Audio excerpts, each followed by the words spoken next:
Alrighty. Let's try to get this all squared away.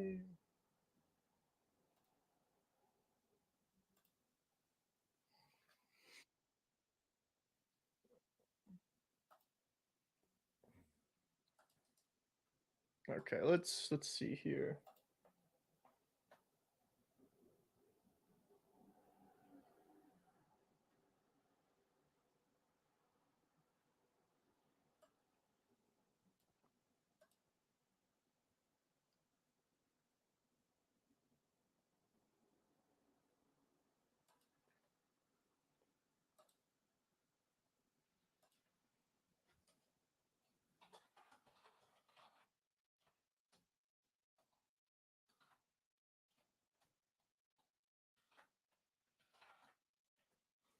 All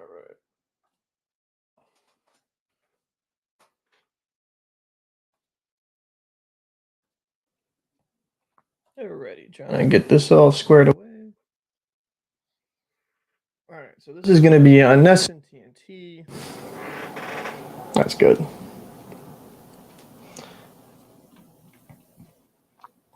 Tune into Ness.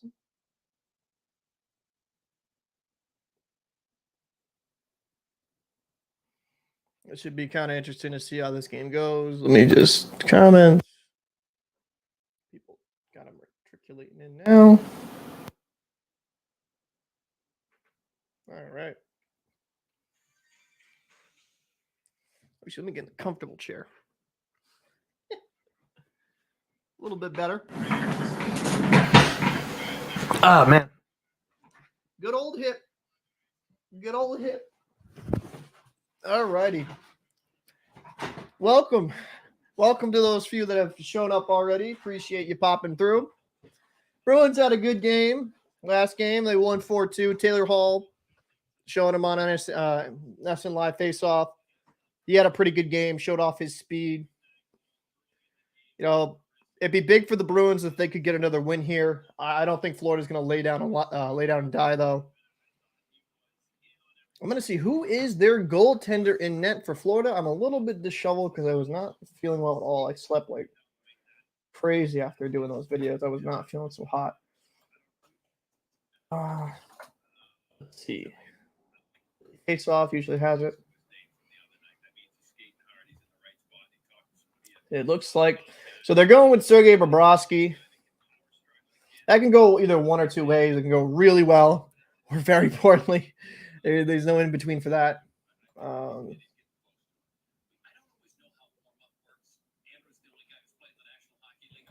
Okay.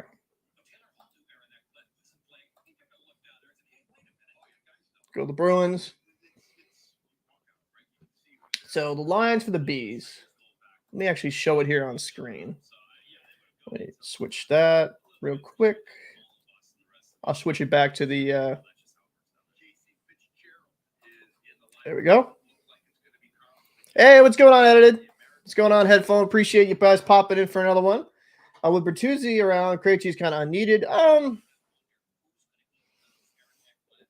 Kind of. I don't know. Krejci's played really well this season. I don't know if he was fighting illness in those first two. He didn't look good in any way, stretch the imagination. What's going on, Headphone? Appreciate you popping in. Let's see here. So the Bruins, they'll be going with Charlie Coyle, Jake DeBrusk, Brad Marchand.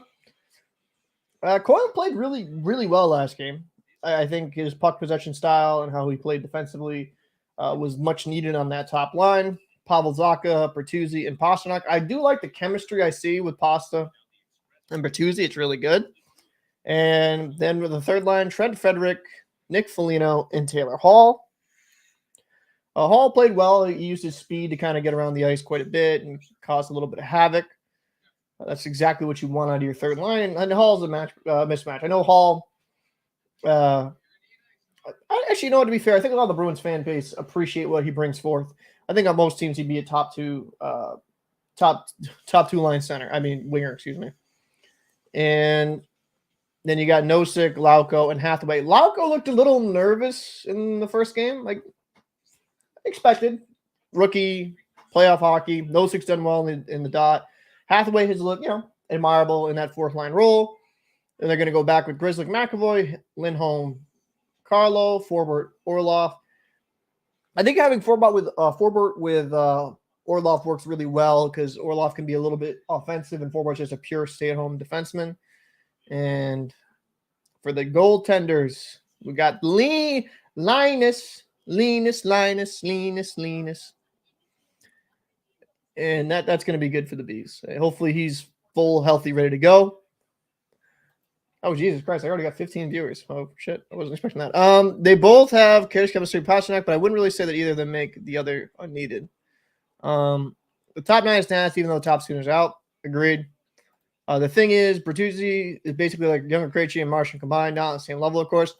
I think Bertuzzi could be that guy, though. I think this year kind of got derailed for him. He had a really, really good really good season last year in Detroit.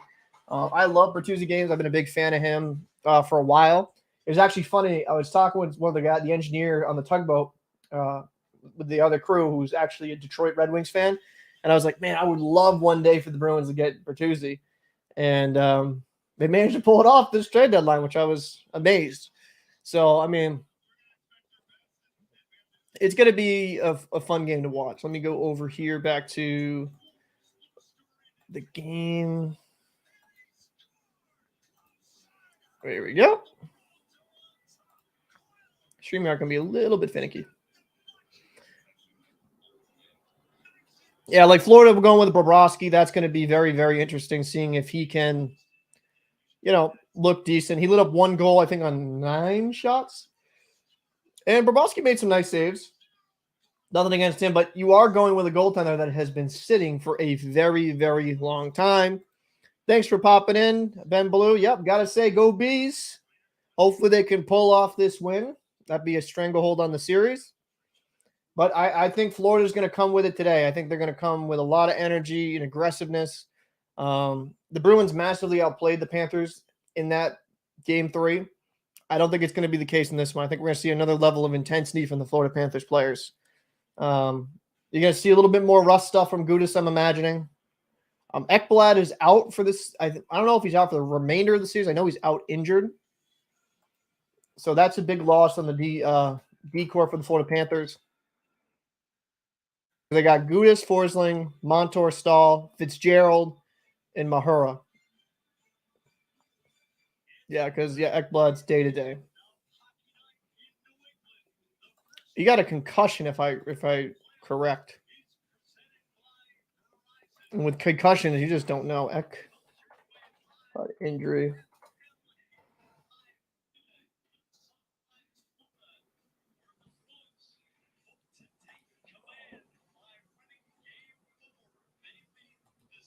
I mean, I can't stay healthy, though, Ekblad, huh?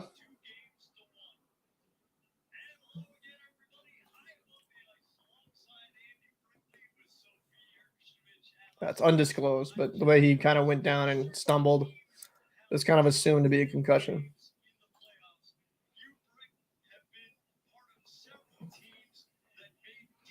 Oh, I hope I'm wrong too. I think with this Florida Panthers team, they're going to be after it today. After today, I think the Bruins can win if they bring their A game. It's hard. It's hard for me, like, maybe to realize, like, Bergeron and Krejci are out and the Bruins are playing that well. I don't know if they can sustain that. I'm hoping they can. I really loved how Charlie Coyle looked last game. But to be fair, though, Ekblad being out, that's a significant hit to the D corps for the Florida Panthers. He's a solid defenseman. And unfortunately with Ekblad, he just, he can't stay healthy. He just can't. And which Bob will be in net? Bobrovsky, that's a very, very true point. Which Sergei Bobrovsky is going to be in net? Is it going to be the Bobrovsky that would steal games and look like that $10 million goalie, or is it going to be the one that looks like a shooter-tooter? It's so up and down. With you either get the really good one or the really bad version. There's no in between.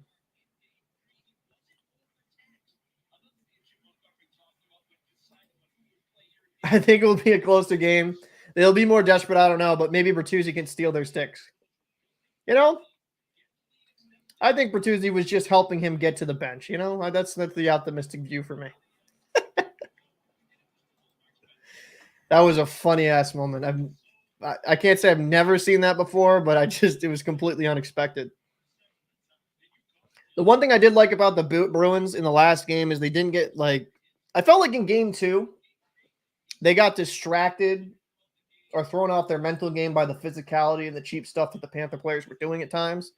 And they just stayed more calm in game 3. So I'm expecting more of that.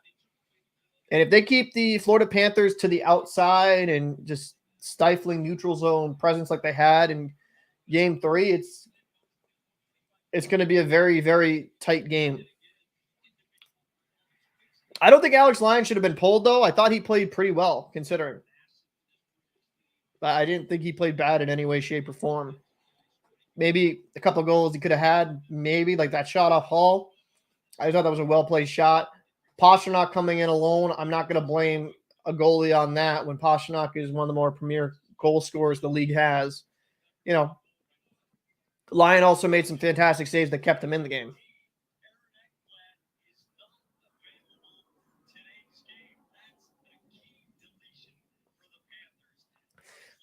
I wonder if I wonder how long Bergeron and Krejci will still be out. I know it was rumored game 5. That'd be back. If the Bruins manage to win, I'm not claiming a win already, but if the Bruins manage to win, I don't know if they'd bring him back early.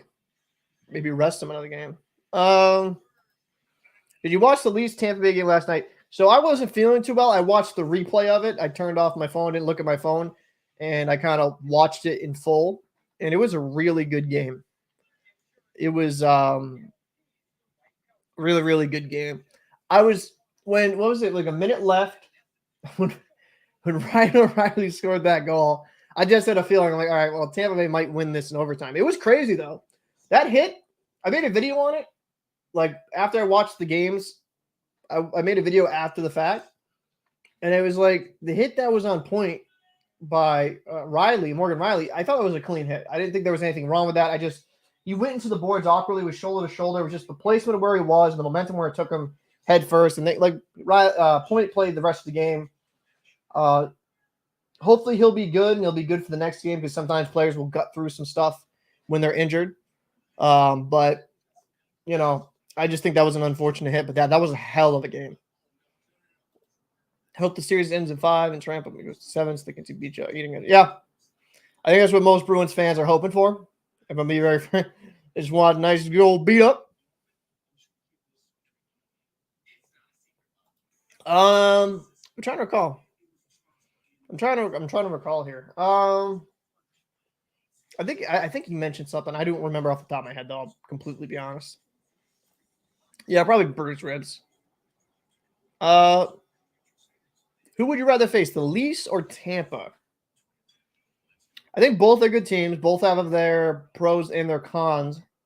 I'd say the Leafs offensively are a little bit deeper than the Maple Leafs. The Leafs, I apologize, I've just been waking up. The Leafs are a little bit deeper offensively than Toronto. Now, the top line than Tampa. Jesus, Paul. Tampa Bay's top line's elite.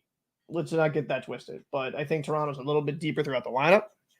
And, I mean, goaltending, I'm going to have to favor Tampa. Vasilevsky, even though like that overtime goal, I don't know if you guys saw that. I'm hoping you guys did. That was a weak goal, in my opinion.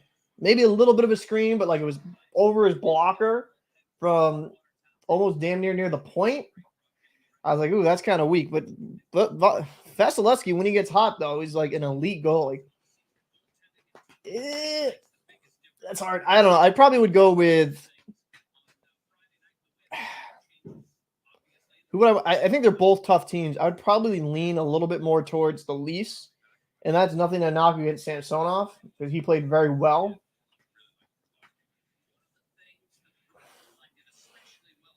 No, fuck it. Actually, I'd rather play Tampa Bay. I don't think they're as good as their previous iterations. I changed my pick. I'll go with Tampa Bay, even though they got the experience. It's such a hard pick. It's like one neck and neck for me. I think both teams are really, really good. And I think what we saw last night with how tight it was, that's what you're going to see more of. It's not going to be these blowouts, or it shouldn't be if they're playing up to their potential. O'Reilly is what concerns me about the Leafs. Yeah, I mean, that was a great addition to the deadline. I agree, bringing a great two-way center. You can never get enough good defensive centers. I think Florida's proven that. If you're deep down the middle, you're going to be a load to play against. So, yeah, I think getting a really good center and depth-wise, the Leafs are really dangerous. Our Leafs game last night was nuts. I was so happy. Yeah, it was a good game. Really, really good game. I was glad to see like both teams though play pretty decent, because the game 1 and game 2 were such flipping the script type stuff. What's going on, Shaggy? Appreciate you popping in again, man. By the way, I did add you on Xbox. I've just been kind of fighting. I've been fighting something. I haven't been feeling too hot, and yeah, man. Appreciate you coming through as always. Love it. But yeah, we had some really good playoff hockey. The Kings series is the one that's like surprising me the most. The LA Kings versus the Oilers. That has been a hell of a series. You've had like a massive underdog in the Kings really make a statement that they're here. And while they've been trailing most of the series, like they really haven't had many leads. When they get the leads is when they win. I know some Oilers fans are. I know Oilers fans were a little bit like, oh, well, Oilers are a dominant team. They're this, they're this. And this isn't not any of the fans. But you have to realize what is the score at the end of the game. It's not pretty. It's definitely not pretty from the Kings at times. But they're getting the job done. And the Oilers are going to be a little bit more disciplined.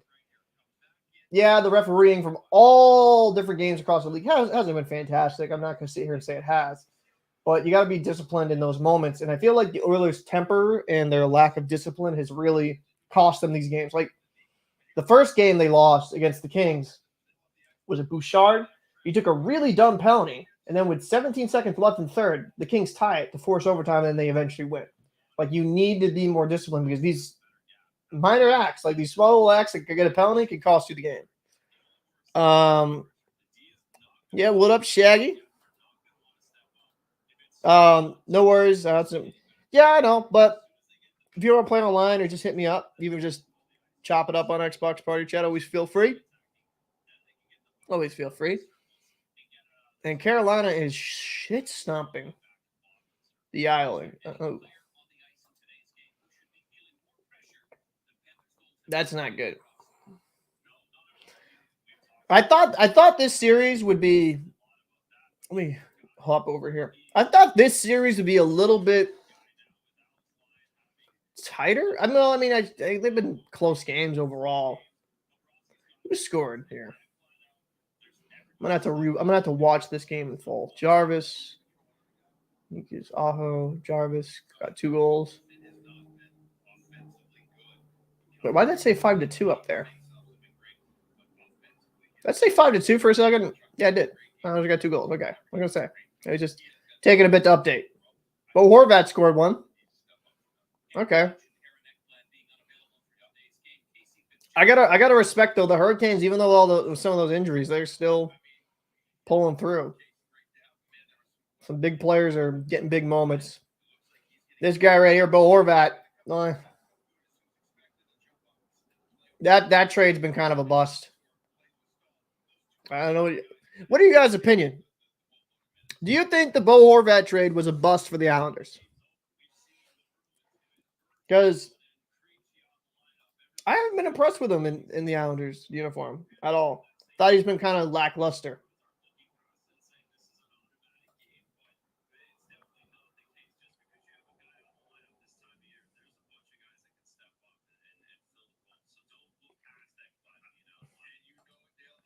Yeah, I don't think they'll go quietly in A shape either.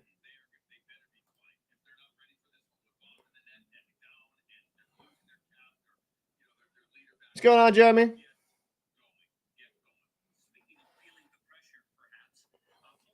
I will have to check. Usually all the comments go in in the same spot though.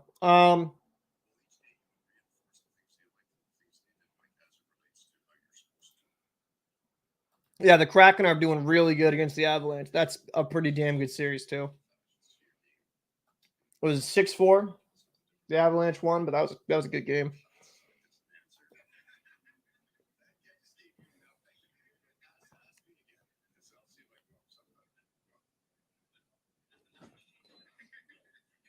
I mean,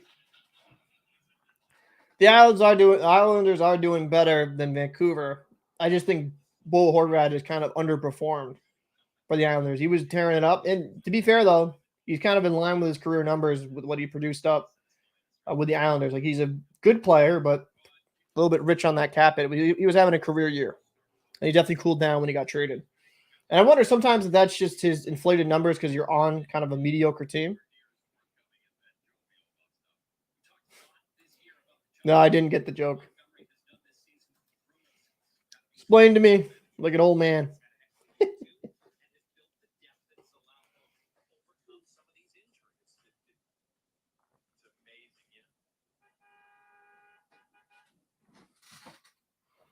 Oh, someone just slamming on the horn outside.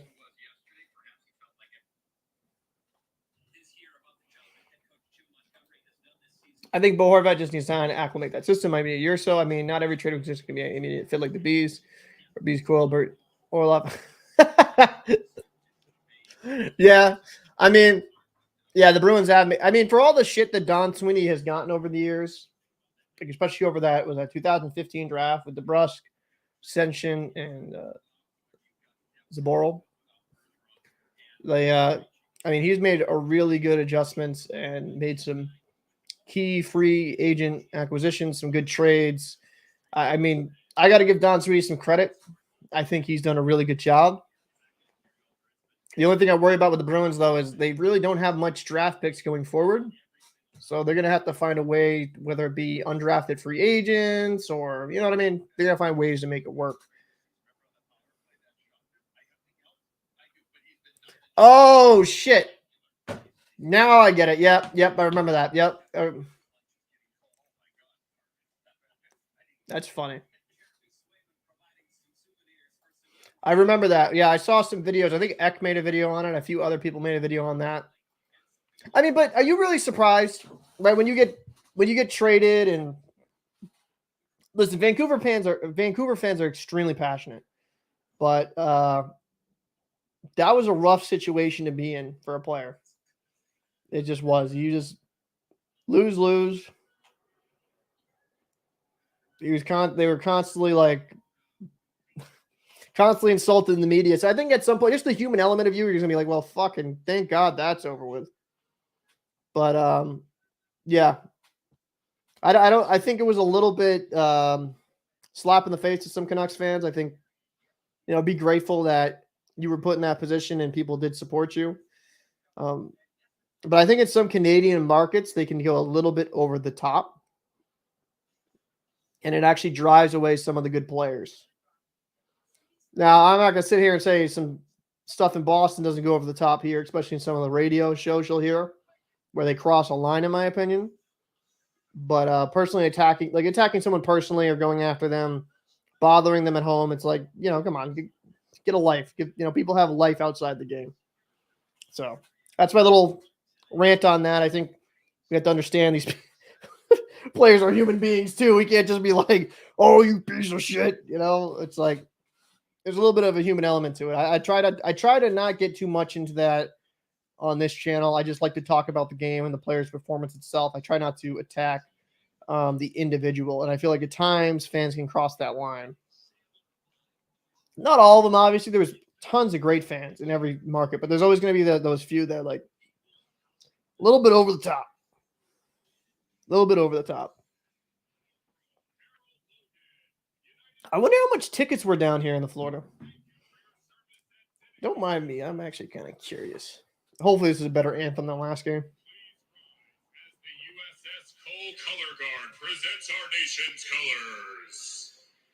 Please be better than the last anthem singer. The last anthem singer was really rough. Here to honor our country with a performance of the Star-Spangled Banner. That's a fact. Please welcome musician second class, Emily Kershaw, Navy Band Southeast. Can you see by the dawn's early light what so proudly we hailed at the twilight's last gleaming, whose broad stripes and bright stars through the perilous fight o'er the ramparts we watched were so gallantly streaming, and the rocket's red glare, the bombs bursting in air, gave proof through the night that our flag was still there. Oh, say does that star-spangled banner yet wave o'er the land of the free? Yep, I agree. And the home of the brave. Once again, musician second class Emily Kershaw and the USS Cole Color Guard. That was a better anthem. Florida gonna play better now. Better anthem. That's what caused the last game.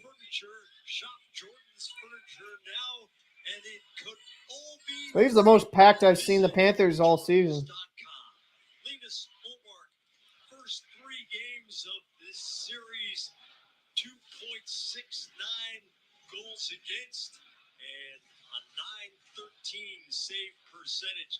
Sergei Bobrovsky. This is the guy. His job down the stretch of the regular season. He hopes to add to his win column. All right, so Sergey's in net. We've already talked about that. It's gonna be good. Hey, welcome up, Soap. What's going on, bud? Goes ahead 3 games to 1. Has a .906 chance of winning the series. If it goes 2-2, flip a coin. Charlie Coyle centers Jake debrusk and Brad Marchand, Sam Bennett. All right, win by Coyle. Back to McAvoy here. Florida, the game is on. Brodsky playing the puck here. Taps the Rodko Gudis, who will absorb part of the load for the absent Aaron Ekblad. Good hustle there by DeBrusque by the back check. The Bruins, you pointed out, had good layers for 55 minutes. Ooh, bad. against Florida in game Good play by Coyle. Tkachuk with a fierce check tries the right Good stick side, check there. into a Good stick check there, boy. And Tyler Bertuzzi breaks it forward. Backhand to Charlie Coyle, tosses it. He's trying to go into DeBrusque in some area, give him some time and space. On to that. Gustav Forsling taken away by Brandon Carlo. Bertuzzi to Zaka. Zaka with some speed here. Oh, jumped over Bertuzzi's stick. To Hampus Lindholm. Pastrnak to Lindholm. Trying to get it. Good pressure here by the Bruins here. Lindholm keeps it in. Bertuzzi coming in on aggressive. Forsling to Sam Reinhart. Good check by Like what I'm seeing thus far from the Bruins. They're getting all over the Florida Panthers. Powers it out. Brandon Carlo. Oh, a little whiff on that by Carlo. Verhage. Shot by Zach. Ooh, little bounce, weird little bounce there. Barkov turns and fires. Good save by Ullmark. Closes the 5-hole. Barkov's looking for a guy, everybody talks down here in Florida, whatever paper you wanted to read. Try to link the times. Barkov's going to be more of an impactful player. He's the best guy in their lineup. Oh, I mean, Just curious to see who his winners would be to start this hockey game. refresh this. Some adjustments. They know how important it is to win game 4, but they need more from Barkov. There we go. Am I? I am. Because I hit the damn button again. Now I'm back on time. My fault. I'm at 1803, 1802. Oh, good try there by bertuzzi. No, that was no, sorry.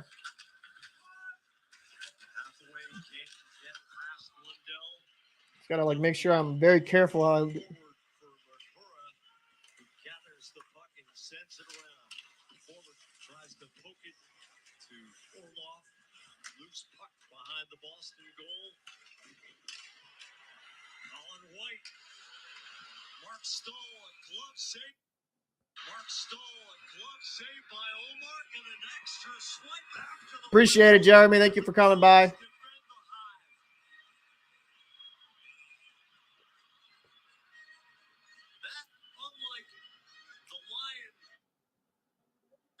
Was clearly in a closed traffic. Physical play at both ends of the ice. It started up in the offensive zone for the Bruins, halfway with a couple of big body contacts below the goal line. Good save. Trying to get to the net front. Some good read by ullmark. He was almost sliding to where the shot was going.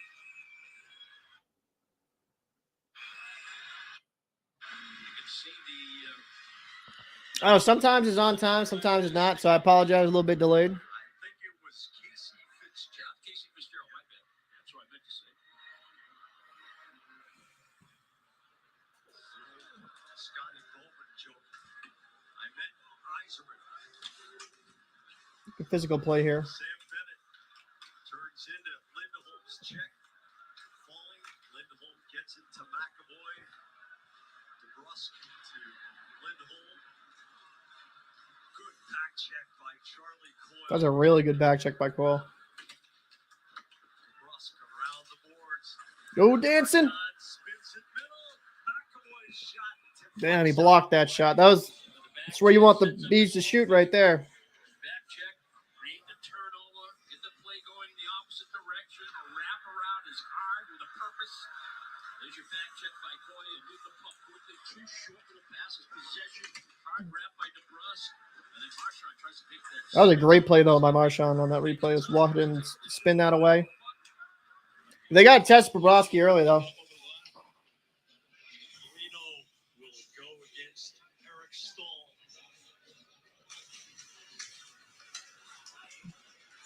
Marc Staal carries the puck to the red line, flies it cross corner. ullmark good with the stick off corner glass. Frederick zooms it ahead off Foligno's stick. Frederick fights the puck free, but it comes to Nick Cousins. Turned aside. Cousins gets it back, centers it. And Oh, good Taylor Hall makes the good play. defense there. That got a little scary. Eric Staal against McAvoy. McAvoy whacks the puck. Florida's out here, man. They're looking pretty good thus far. Eric Staal goes corner. Frederick on the check against Cousins. Grizzly skates onto the loose puck. There was a little miscommunication there from Hall. And Came all the way across the ice. Horsley. that was a great fend off there by Lindholm. Carlo up the boards. Tyler Bertuzzi. Kudus missed. They got to test Bobrovsky, though. That really not much there going now. Gains the line. 0 shots on net thus far. Hagee to Marc Staal. Russet Oh, off of Reinhardt. Saka in transition. Pastrnak great. to Saka. To Tyler. Oh, got to hit the net, baby. On edge. The one-timer Got to hit the net. off Oh. balance and out of play. Well, you really see the Panthers trying to get Damn. everything towards the goal. Get back to the Great net little and pass there, though, by Pasta in open space. to the net. We'll try to win this game in quantity, but the Bruins in transition get a pretty good opportunity from this line. Zaka in the middle. Yeah, the Floridas love to play a heavy two guys on the forecheck there. Look at that, like 2 guys take away space. it does open up those passes. You have a little bit touch on those passes, it opens up those lanes. Last night. So we'll keep our eyes on ice conditions. Charlie Coyle, Jake debrusk fires it off his skate.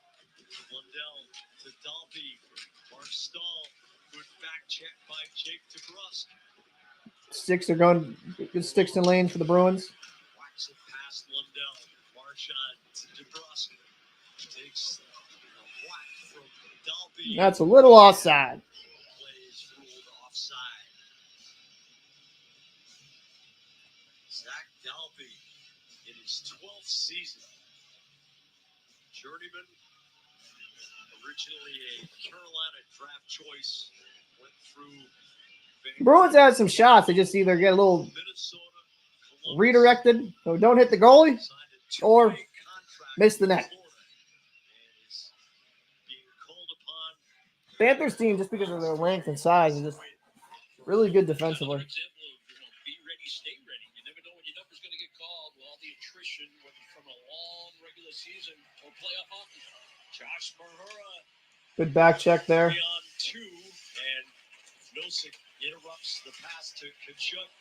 Catch and release by Sam Bennett. Lindholm scoops it for Hathaway. Ooh, I'd like Hathaway just a little stronger on the puck there. Loops it cross ice for Lusterinen. Lusterinen off Grizzlies. Good poke there. Bennett back to Fitzgerald to Forsling into the slot. Grizzly knocks it down. Foligno to the sideboards. Tkachuk back to Bennett. Good block shot there.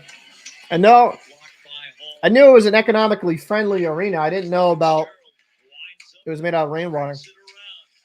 Tkachuk That's kind of interesting. into McAvoy. McAvoy with help. The Seattle rains a lot. Frederick takes the puck away. McAvoy out to center. Foligno to Bertuzzi. Frederick. A battle with Marc Staal. Good aggressive forecheck there by Frederick. Takes it to the corner. Cousins. Cross ice. Fitzgerald. It's kind of smart though. It makes sense, right? NHL playoff game. You have that much rain, might as well utilize it. Centering pass comes back to Montour. Good save by Ullmark. And into the net. Bruins kind of struggling against some in the offensive zone of Florida. Florida's really coming to play here. To go. Sam Bennett swings and misses. And handles Lindholm. An insurance goal in hockey can guarantee a win. Insurance through Comparion. Wait, really? It's the right coverage. Comparion Insurance, proud sponsor of Ness's Bruins coverage and Ness's Insurance. I'll be back in a second.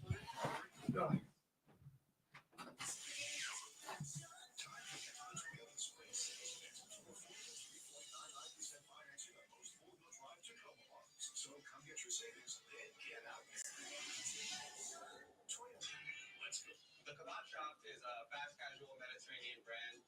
We decided to make the transition to Square to have a cloud-based point of sale. Having all of our systems communicate with each other is more than essential. It's a lifesaver.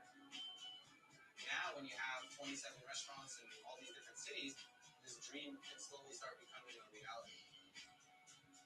Square has tools for every size and shape of business. Get started free at square.com. You know, with the Bruins insurance program from Plymouth Rock that you get awesome Beast perks plus extra rental car coverage. So you don't have to drive an ice cleaner home. Look into that. Do it quick. You're about to get towed. Not funny. Yes, the official home All right. of your Boston Bruins. This building is on Okay. I'm back. Yeah, I mean that makes sense though. Might as well use the assets in the that you have, right? I want to go to Seattle and watch a game. That'd be kind of a little cool little. That'd be a cool little experience. Not gonna lie.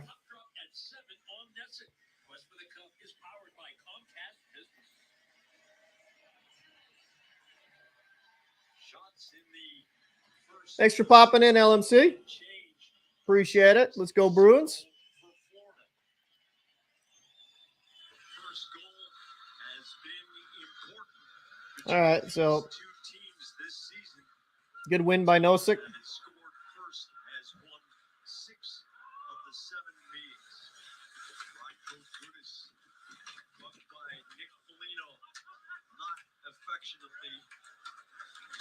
Good kick by Hathaway there. Clever kick to Nosek, fires off Verhaeghe.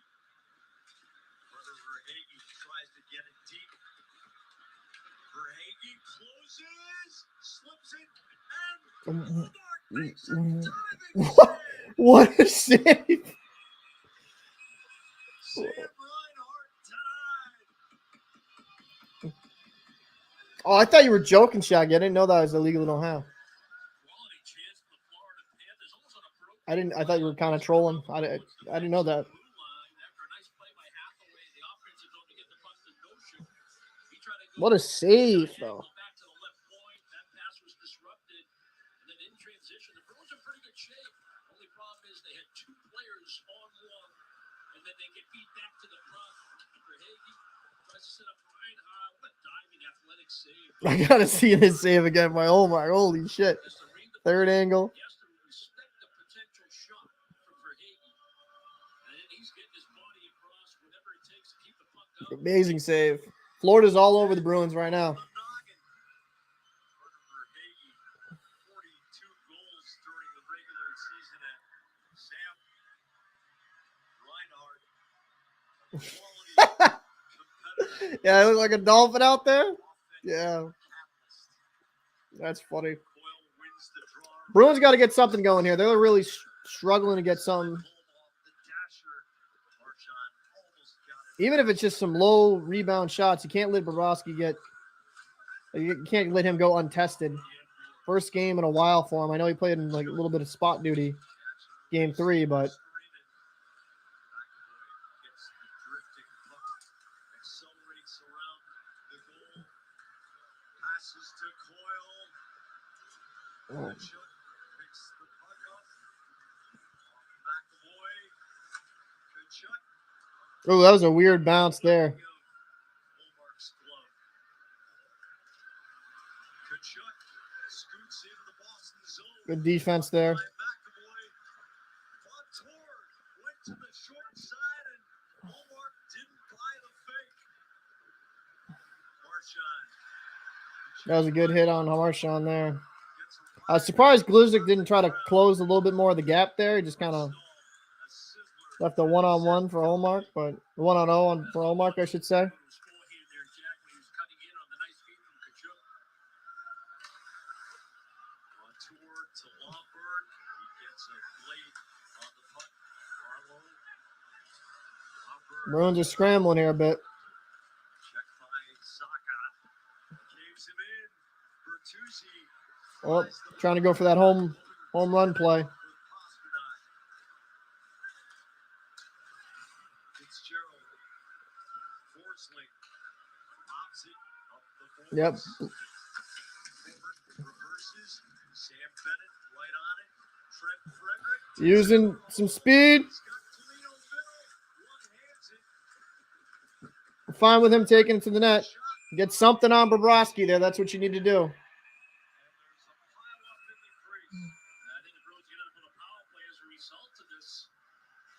It's a nice bit of play in the defense until by Frederick to throw it up the wall. But Hall takes the puck to the net on his one. That was some good speed by Hall on the outside. And then it's about puck retrieval and trying to find a second chance opportunity. That's what they need. The Bruins need to get some actual sustained pressure going on the power play here. White strides to the box.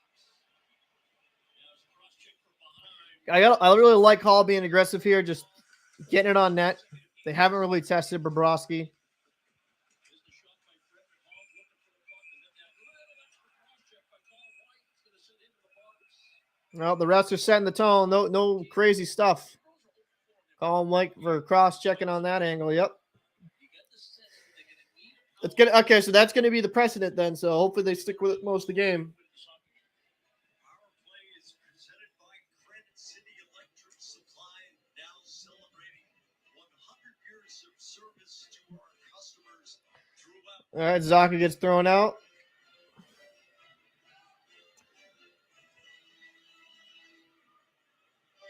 All right, come on. Can we just set him up and let him go? Jesus Christ, guys. It's like,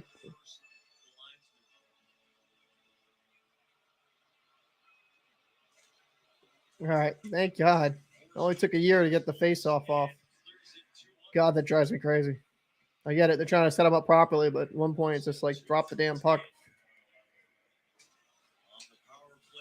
So Bruins need to get something going here on the power play, get something building. They've been struggling thus far. 10 minutes in.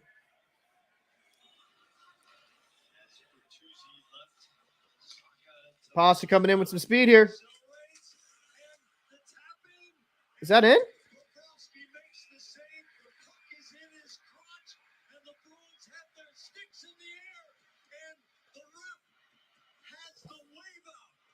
Wait, is that? That looks in. That looks in. That was an amazing initial save, but that looked like a good goal.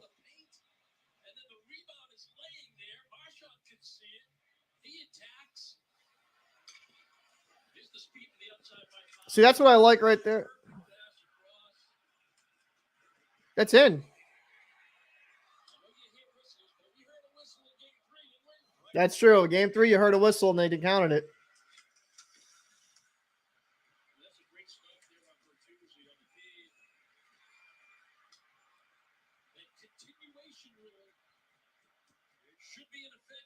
What's good for Austin Matthews is good for the Boston Bruins. The puck was loose on the previous play. It was shot into the net before the whistle. It is a goal. There you go. All right. Bruins go up 1-0. That's a big one.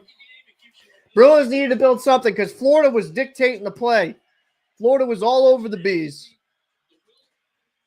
And Panther fans like, hey, that happened against the guy. That's what happened against the Bruins. That's a goal. That is a goal.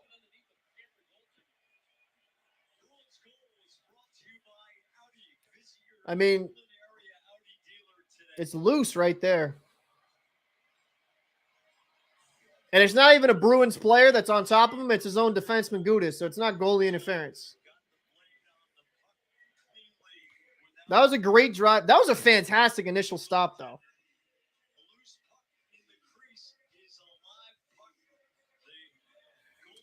That was a fantastic save by Bobrovsky.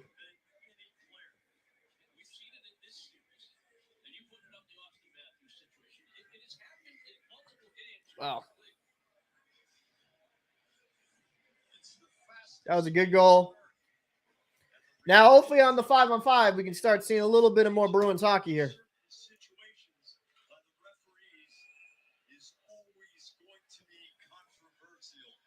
huge to get a power play goal like that. First power play opportunity, that cross check from behind. Shaggy. Thank you so much for the super chat, Shaggy, man. I appreciate that. The support you've shown on the channel has just been friggin' awesome. So thank you so much. I feel like I don't even deserve it. Thank you so much. Let's hope this is kind of an indication. Maybe we'll wake up the Bruins a bit. Ooh, bad turnover neutral zone. Big save by ullmark. I should have favored that. So.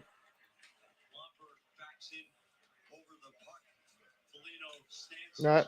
Taylor Hall gonna. Oh, I like that. I like him shooting, though. I like when Hall shoots, that's when he's most productive. Nice screen in front. There we go. It's some sustained offensive pressure.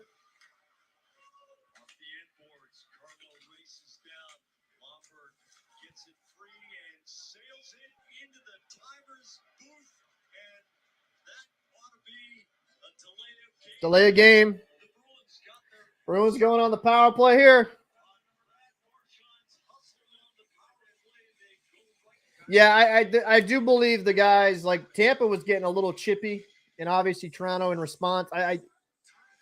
Yeah, the last night the refs, they just didn't keep the guys in check at all. That was That was just poor officiating. I don't. Got a little wacky. I think they're doing this though with the Bruins because there's been like Frederick got choked and it's got a little bit over the line from the Floridas. Like Florida understands they need to play a rough physical game against the Bruins. So I actually respect that they're embracing that style of play. But you got to keep it clean, in my opinion. I don't get it. Come on, Elo, pay attention. Experience the cycle at Jewel. From big cities to small towns. So Bruins going on the power play. Poor officiating and rough stuff makes some entertaining vintage hockey, though some on the fence. Yeah, I mean, I do like some of the rough stuff. Like, I think it's fine when it's just some pushing and shoving after the whistle. Just let that play, right?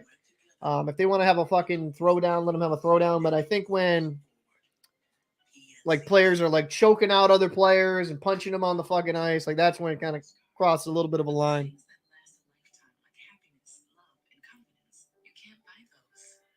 Oh, I mean, I thought you were talking about the penalty. My apologies, the cross check. I mean, about the Brandon Point call back, it was the same as the marchand goal.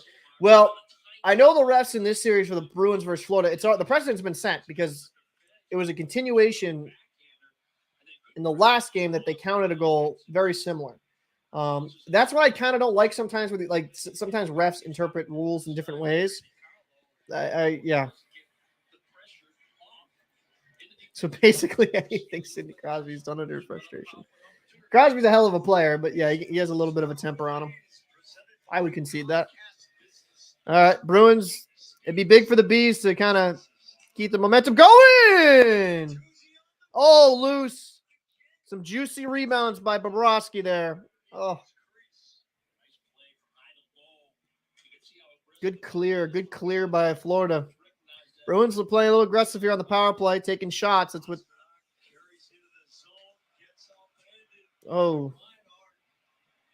Pasta, you can't do that against the big boys, man. That's not going to go well for you. We don't need you getting hurt on some leg-on-leg accident.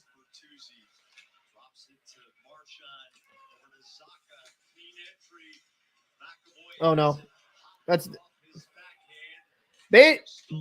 The Bruins at the blue line and the fucking power forward scare me at times. They get a little too risky. A little scares me. Did that go off someone's head? Oof. Oh, I remember that with Matt. Yeah, Marc Methot.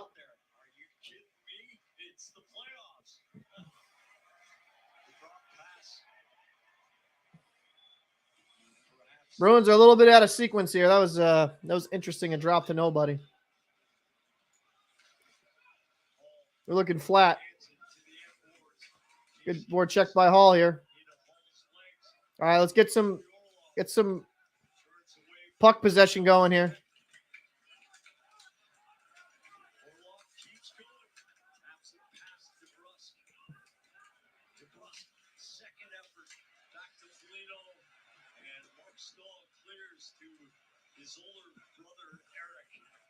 That was a great kill by the Florida Panthers. 5 seconds left here. Coyle coming with some speed, though. Great drive by Hoyle. Coyle's look really good in this series, man. Him with full speed coming down.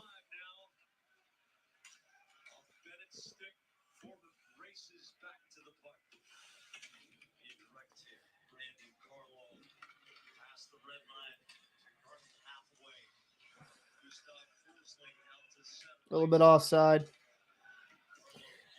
At least the Bruins got something going towards the end of that with the Coyle drive, but Panthers are playing extremely well, making it life very difficult on the Bruins. Ooh. Montour is very good from the point here for the Panthers.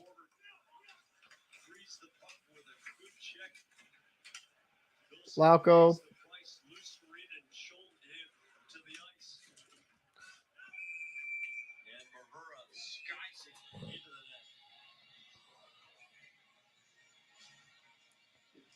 we go back to the start of the power play. You can see how aggressive Florida wanted to be. Good recognition. McAvoy straight down low. Bertuzzi attacks the net. Taylor Hall just trying to transfer the puck side to side once he gets in the offensive zone on the power play.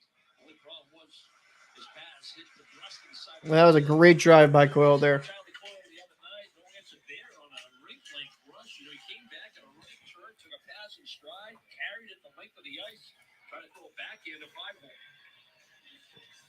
Jake debrusk has gone down the tunnels. We speculate for repairs. Absorbing the hard world. They freeze the vulcanized rubber discs, and they travel at high speeds. I'm done. 50 Yeah, that was a fantastic penalty kill by the Panthers. Like once they kind of got into that lanes, they just made it very difficult for the Bruins to even break in. The Panthers, I'll look at it in intermission. Like I think it seems like their average size player is like 6'1", 6'2".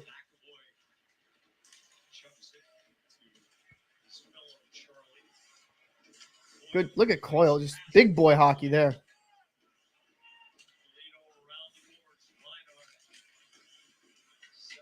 Molino's out there with Coyle and Marchand, so hopefully debrusk isn't hurt. And that's that flip play we kind of saw a little bit more of. We've seen pretty much in a lot on the series.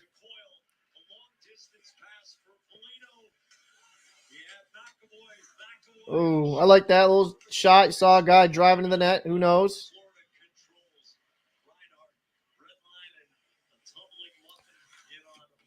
If I'm the Bruins, I want to be testing Bobrovsky. Get him some low shots on the pads because it looks like his rebound control hasn't been great.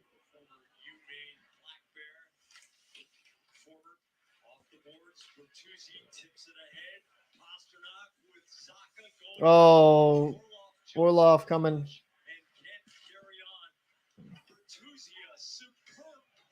That was a great poke check by Bertuzzi. So, yep. Get these point shots. Get these point shots. It's not the clean ones that go in the postseason. It's all the dirty ones.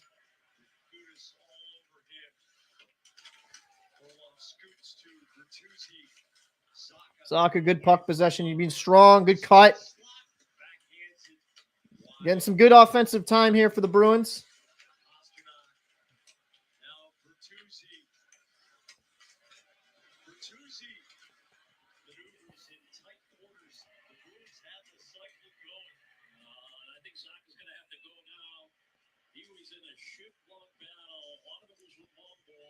Ooh, what happened here? Looked like he got something a little high on the Florida Panther forward.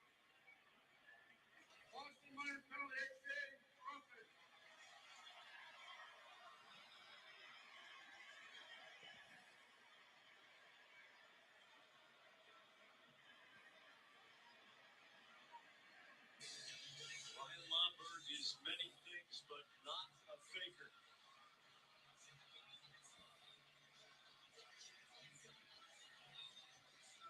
Now you saw the exchange between the two players. Everything got up a little high. Damn. Zaka's got to keep his composure there. Bruins are actually having some good sustained pressure there.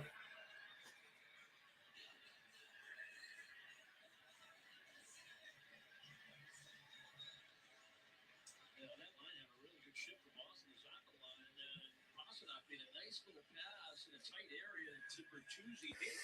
Zaka's got to keep his composure there, man. From the slot area. Couldn't get set down.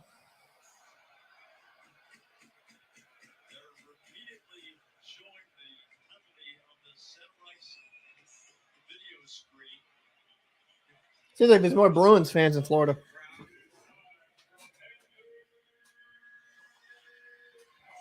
Yeah, I thought Shaggy that was kind of close. I'll fully admit I didn't know if that was onside. 4-on-4 though. Guy broke his stick.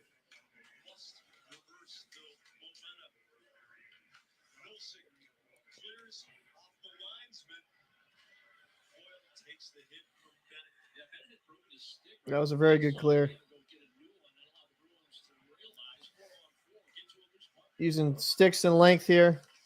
Bennett can't scoop it deep. Charlie Coyle on the check. Alexander Barkov. Oh, great clear. Charlie Coyle sends the puck the length of the ring. That looked like a difficult save because of the traffic in front of ullmark, almost like a positional glove save. Right place in the right time. Ullmark stops the puck behind his own goal, sends it through the corner. Oh, Marchand against Brandon Montour with Hathaway busting middle. no, Marchand, don't. Oh, yeah. It's 2-on-1, which turns Yeah, that. into Nice. I'm a little bit behind you guys. Oh, shit. That was a good fucking hit. Holy shit. That's it. It's the lowest updated my stream can be.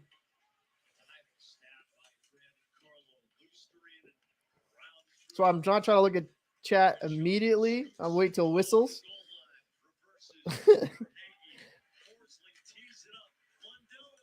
Big save.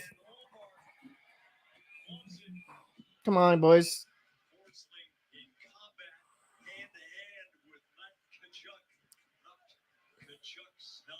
Yeah, I'm going to refresh it intermission. Actually, you know what I might try here, actually. Well, a lot happening on this power play for the Florida Panthers to get a look at. Bruins trying to maintain their positioning, and there's that positioning of the goaltender, Linus ullmark, with a moving screen in front of him. Has to get down on the butterfly with the glove hand up. Opportunity off the rush for Florida that does not materialize because of the good effort of the PK, and then McAvoy, who was up ice. That was a good hit. Drop pass by Marchand. That drop pass by fucking Marchand scared me, though. But he got back in time. Scared me. One-timer by Verhage goes wide. Loose three. Lundell back to Forsling. 5 seconds to go on the power play. Loose three. Can't get a handle. Brandon Carlo, a billiard shot down to Bobrovsky. Wait, did Bobrovsky 5-on-5. negate that icing? Power play for Florida, and this is icing. Verhage tips the rebounding puck in on ullmark, and McAvoy takes his number. Going into I mean, we're seeing a little bit better play from the Bruins. Really good penalty kill there. McAvoy was second behind Ryan Chuck on chuck violence is something we all love to see. Islanders in playoff hits. And I believe he has closed that gap already. The big three, in-game three, were very good for Boston. They needed to be more impactful in a positive fashion. We're talking about McAvoy, we're talking about Lindholm, we're talking about Orlov, and they were. Dead bounce. Matt Grizzly wrestling against Nick Cousins. Bertuzzi. Grizzly hits Cousins. Colin White steers it north of the goal line. Montour tipped. Saved Oh. by Ullmark. Here comes Pastrnak. Oh, man. Pasta. I just want Pasta to just drive to his forehand and just shoot the damn thing. McAvoy was a little upset there, Jack. He thought he had his stick ripped out of his hand.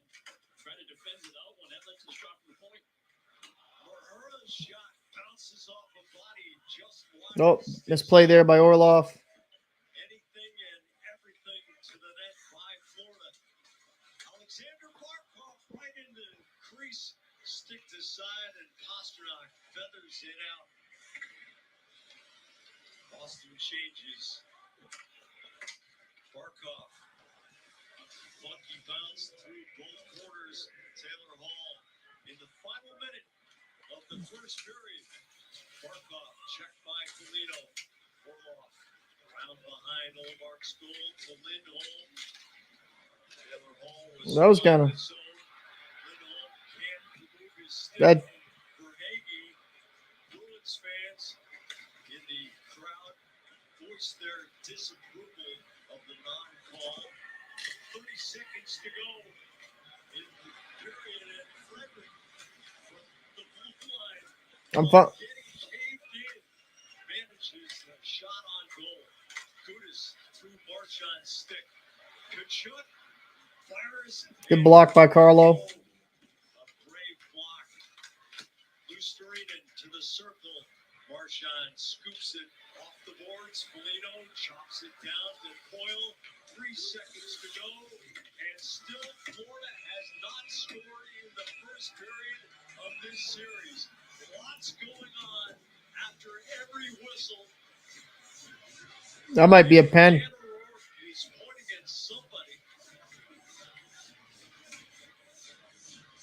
I think we will have at least one penalty call.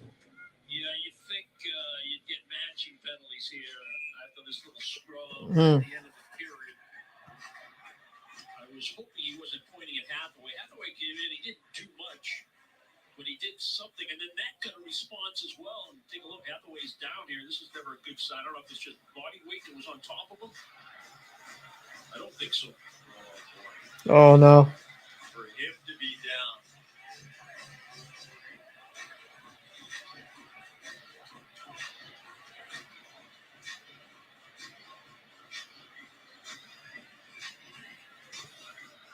Garnet Hathaway is among the 2 or 3 toughest players in hockey.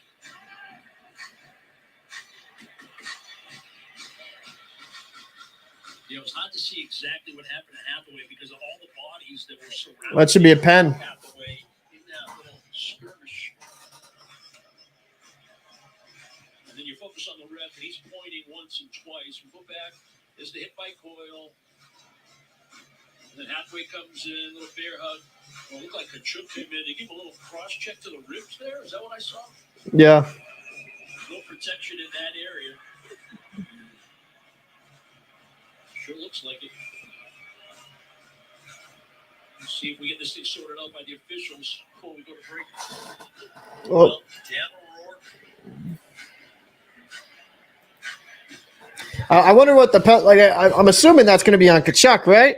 So Dale Arnold, Billy Jaffe, and Andrew Raycroft will bring you the news of the penalty or penalties during intermission. Tkachuk is on the board for 2 minutes.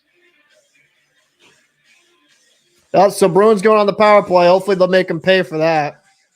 That was a dirty play. Now I can maybe restart this damn app.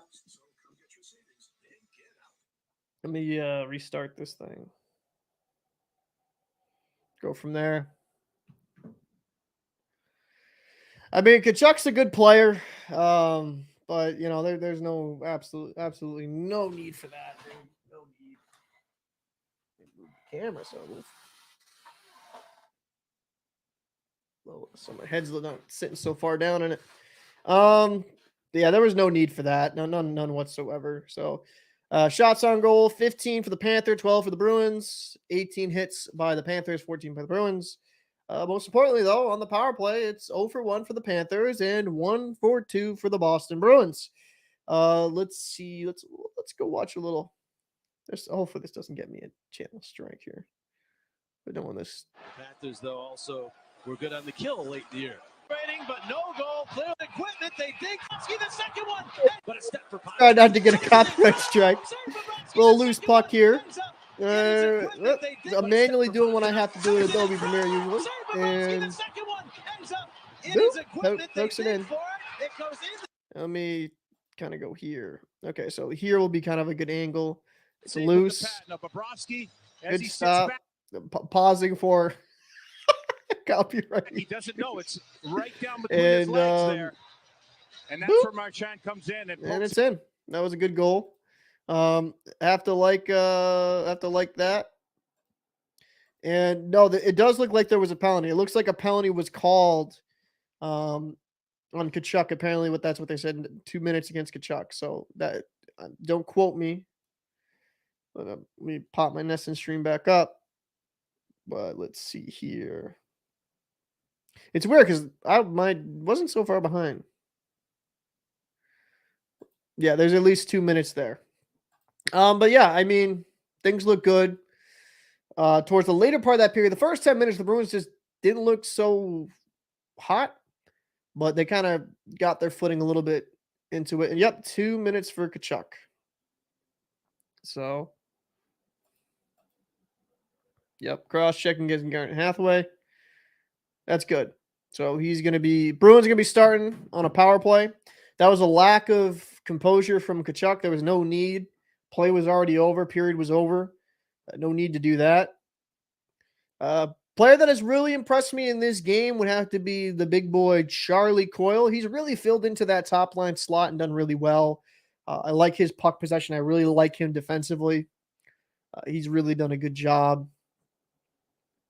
A little bit, like I said, Bruins struggling to get a little bit into the zone, but hey, you gotta like you're up 1-0. Hopefully they can have a little bit better of a period.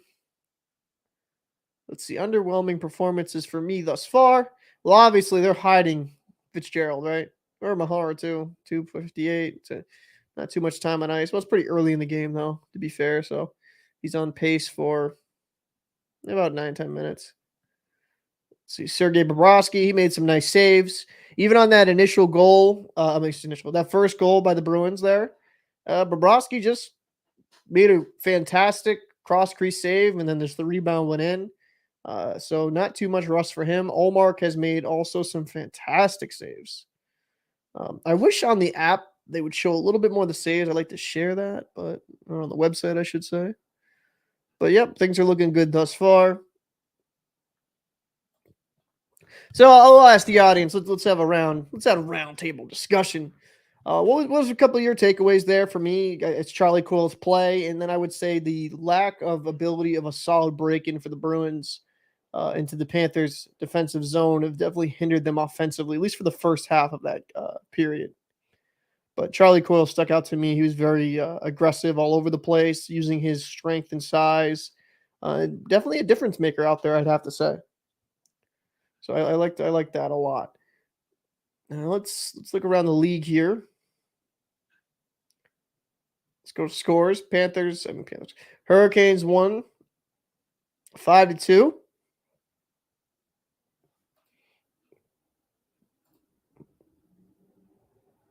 They won 5-2 here.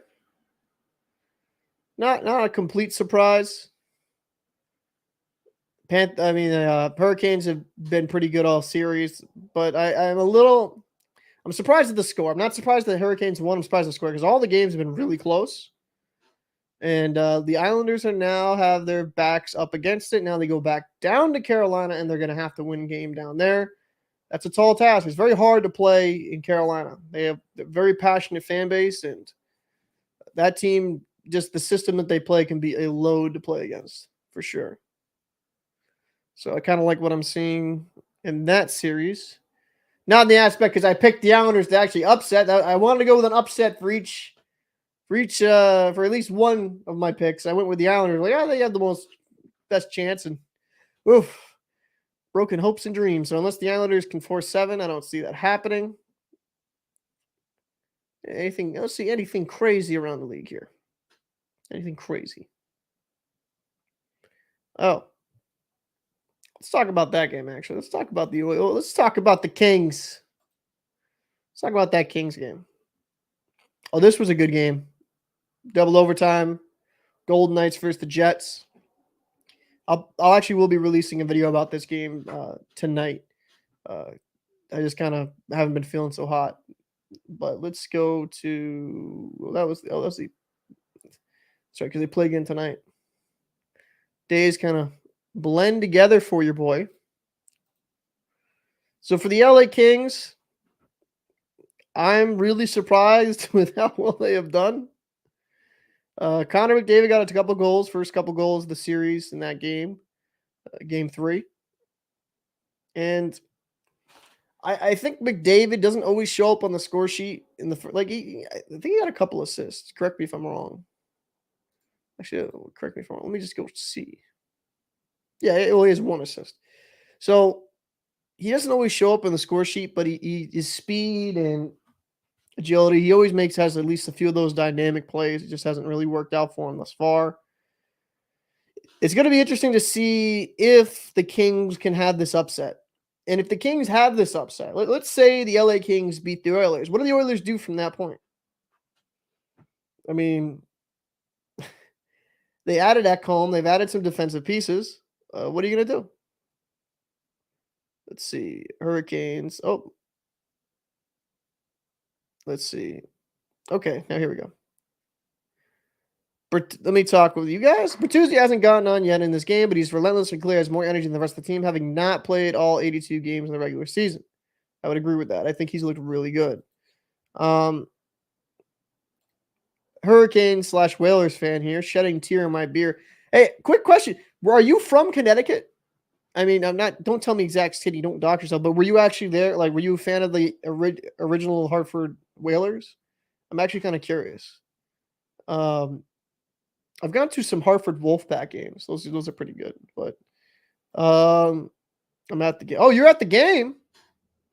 That's pretty cool. Appreciate you popping in. I'm not going to share your second comment. Go Breeze. Go Bees. Hurricanes fan. Oh, my StreamYard just kind of Heineken. Sir. New York Rangers Care will be a gong show for the second round. Yeah. That will be an interesting series if it does pan out that way. Go Cats. Wait a minute. You going? So you're a big big Florida fan, I see. How much Carlton, how much were tickets to the Florida game? I've been to a Florida Panthers game when I was on a vessel where we actually tied up down in Florida for a couple of weeks for some repairs. So I actually managed to go to a Florida Panthers game, and the tickets were like $30. It was pretty cheap. Go Bruins, let's go. But yeah, it was pretty cheap down there. So I wonder how much the playoff tickets down in Florida cost. But yeah, I'm a little bit surprised how well the Kings have beaten the Oilers and how much the Oilers have beaten themselves with some of the bad penalties.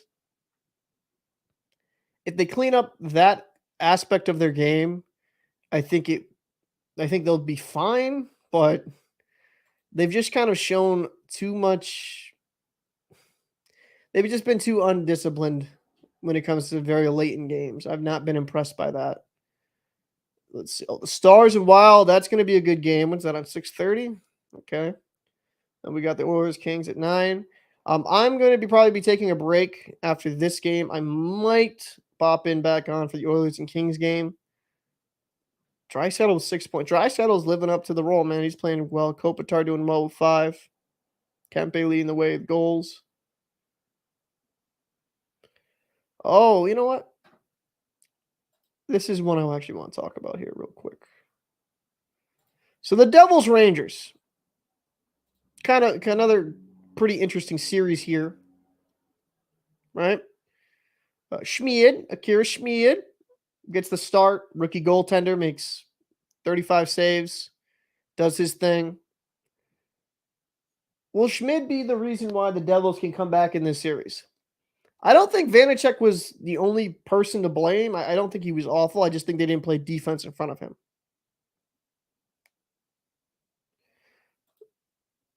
The Bruins fan here. Was a Whalers fan, as everyone in New England was. Bruins are the only team in New England. No, I'm just kind of curious because I know a few buddy of mine that actually stayed as Carolina Hurricanes fans due to that.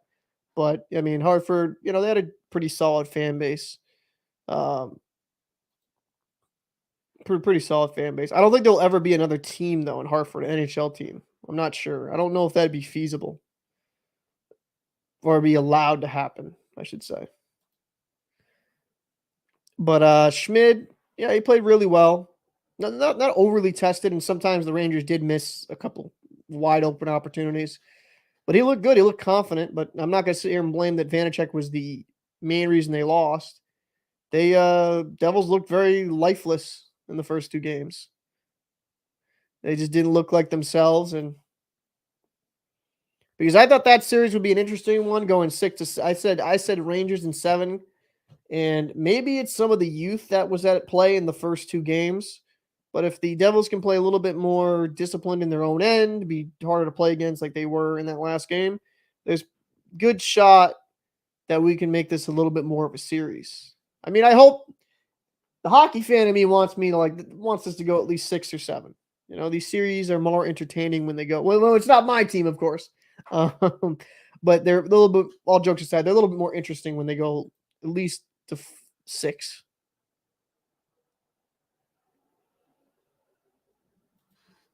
%% on Boston Bruins. Let's get them, boys. All right. Like to see it. Those Hartford Whale jerseys, though, they were pretty freaking cool. I do enjoy those. I like when the Hurricanes bring those out. They're pretty cool. Now, let's go into yesterday. Let's go into this game here. I wish I could do just a 3-minute recap, but that's how my channel gets taken down. And I don't want that to happen. God, I wish I just made a I should have made a video before I fell asleep last night. Then I could just play the highlights. Let's see. Michael Amido. In the overtime, Vegas Golden Knights recovered a 5-4 win. Yeah, because it wasn't. Yeah, Vegas was up like 4-1 at one point. Let me check the box score. We were up to 4-1 at one point, I believe, and then the Jets came back, right? 2-2-4. Yeah, they were. Jets had a hell of a third period. I was watching that with me and Fajardo. We were talking on the phone. I was watching that and I was like, "What the hell? Like, oh, this game might be over. They're down 4-1 going into the third. I mean, maybe the Jets can get something going." And then just roared back into the game. That's what, you can't turn off these games because you just don't know what's going to happen. It's a little unfortunate the Jets lost that game, considering the explosive third period they had, but really good game. Really good game. And Jack Eichel, didn't he score 2? Did he just score 1? Scored 1. Oh, come on. I hate this. Oh, not going to let me do that? Okay, there we go. Yeah, Jack Eichel scored 2. Yeah, Jack Eichel, Stevenson. Michael Amido. That's interesting. I'm gonna be a little sneaky. All right, Early in overtime, he's inside trying to Barbashev. trying to avoid copyright here. The wall. He comes all right. Inside. Look at that. See, there's that puck. Trying to make the pass. Right in the slot. Oh, look at that. And to Amadio. He fired. Blocker side. OT winner. I hate how I have to pause it, but it will just get dinged if I don't. Let's see. So Bed Bath & Beyond file for bankruptcy. I have no feeling for this, but I'm kind of surprised. Bed Bath & Beyond? Well, I'm not completely surprised. I feel like a lot of brick and mortar places have gone by the wayside, especially due to the rise of being able to buy things online. I shouldn't be as surprised. Are they going to still have a like a warehouse and a digital store? I mean, bankruptcy doesn't necessarily mean they're going to close down, but I'm surprised they haven't really gone more that road and just have the occasional brick and mortar. Bruins live on 2 equal double likes. Appreciate it. That was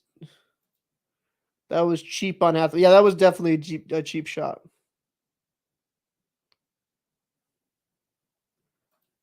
That's definitely a cheap shot. I doubt it. Oh, there's paper towels.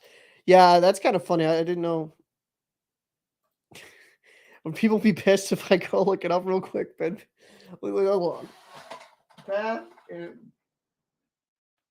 that is beyond bankruptcy.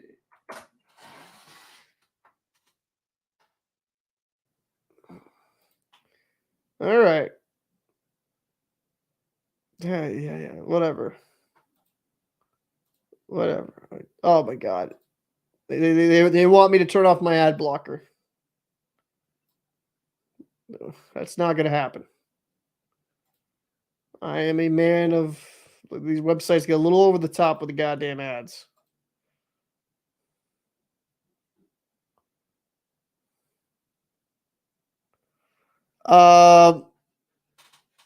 Let's see. We're gonna quick side note, folks. We're gonna have a Bed Bath & Beyond breakdown here, just exclusively on the channel.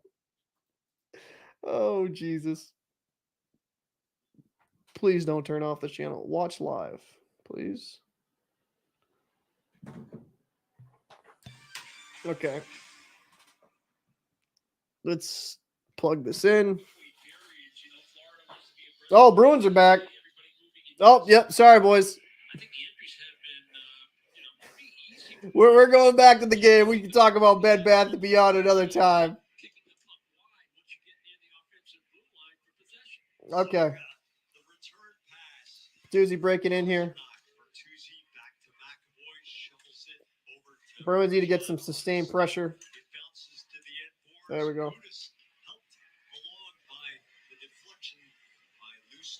I will definitely post a Bed Bath & Beyond breakdown.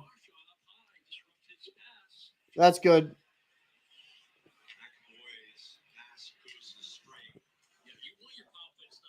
This is a good start here on the power play. Oh, smart play. Oh, Pasta using his speed there. I thought for sure that was going to be just a by himself and alone.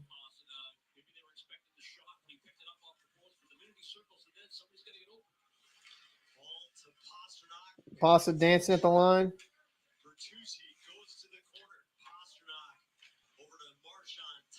All right, let's get something set up, boys.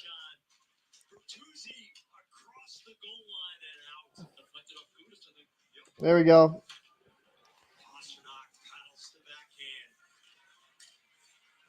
Marchand coming over the half wall, down low.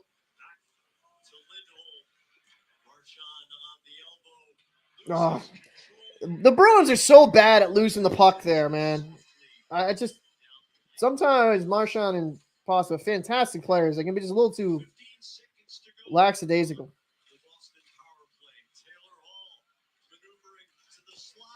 Good goal! Let's go!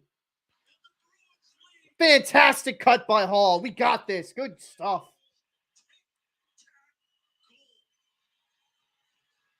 What a play. What a play there. Good cut. Hall using his speed here. That's his great aspect of his game. Nice handoff. Great pass over to debrusk. Hall would like letting that off. Who was that given to? Was that Foligno or was that Orlov?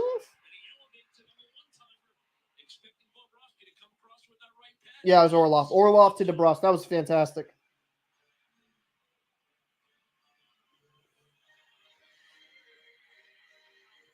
Let's go.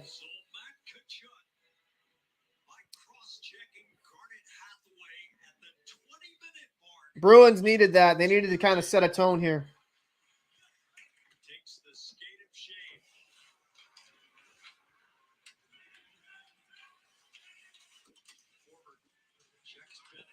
Now, Bruins got to stick with it here. They got to be aggressive. They got to cut with speed. This Florida team has a lot of length, size to it, even some good speed itself. A little bit offside there. So they got to break through the line defense with some speed. Look at this pass. Good drive. Orlov over to debrusk. That was such a fantastic play. Oh, God.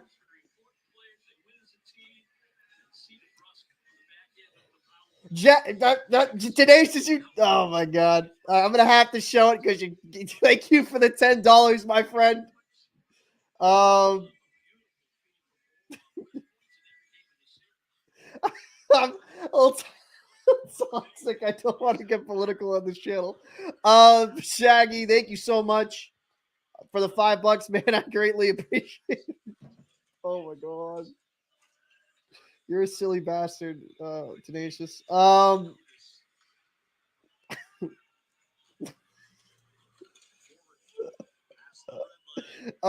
Yeah, I mean, Cassidy's looking a little bit foolish. Thank you guys so much for the super chats.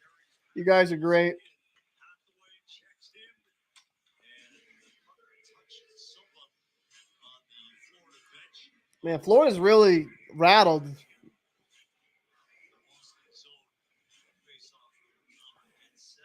That was such a bad pen by Tkachuk. Bruins got a 2-goal lead, one of the worst in hockey. They can't just sit back and rest on, they really got to get after it, get another couple goals. Some of you are probably like, shut up, Paul. We know this. But I'm trying not to be a full silent stream here. So right here in the neutral zone.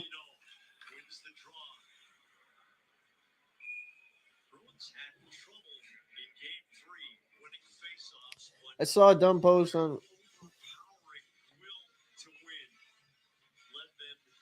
Oh, Jesus. Yeah, I don't think everyone's too happy with Bud Light.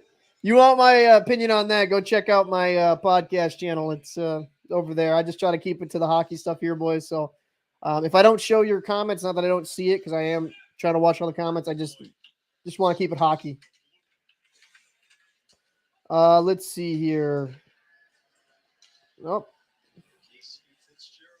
good defense and a little can of corn there.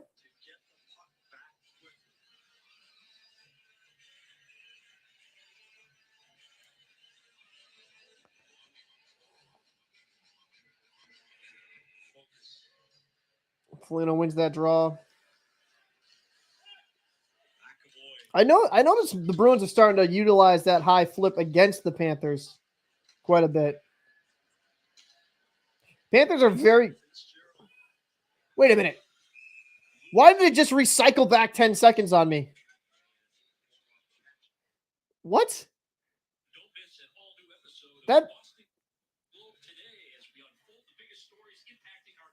stream just recycled back 10 seconds automatically. This app is so weird. I don't understand it.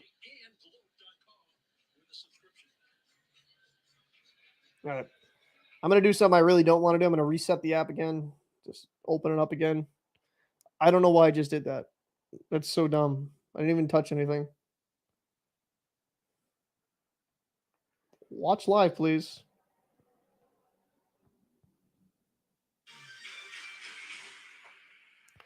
Ah, man. Trying not to get frustrated here. But making sure to keep my stuff off the sides. Ooh, a little... Is eager to get the loose puck and encroaches on the circle.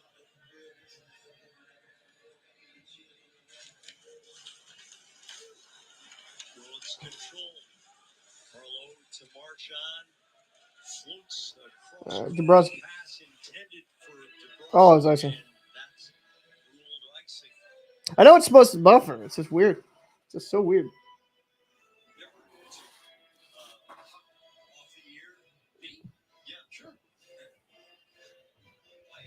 Yeah, getting a shot on the ear is not pleasant. I never play without a mask or a cage, so can't really speak on that. Well, I mean, men's league I have, but even though in men's league I wouldn't suggest it because some of the guys do not watch where they put their sticks.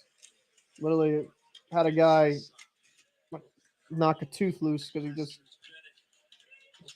thought we were playing lacrosse or something, I guess. Bruins here. Good defensive space. Good physical physicality there by Coyle.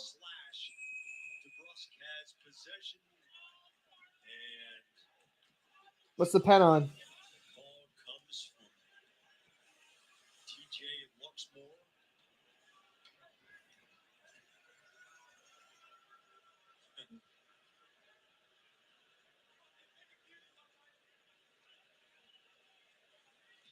Charlie Coyle making his way to the penalty bench.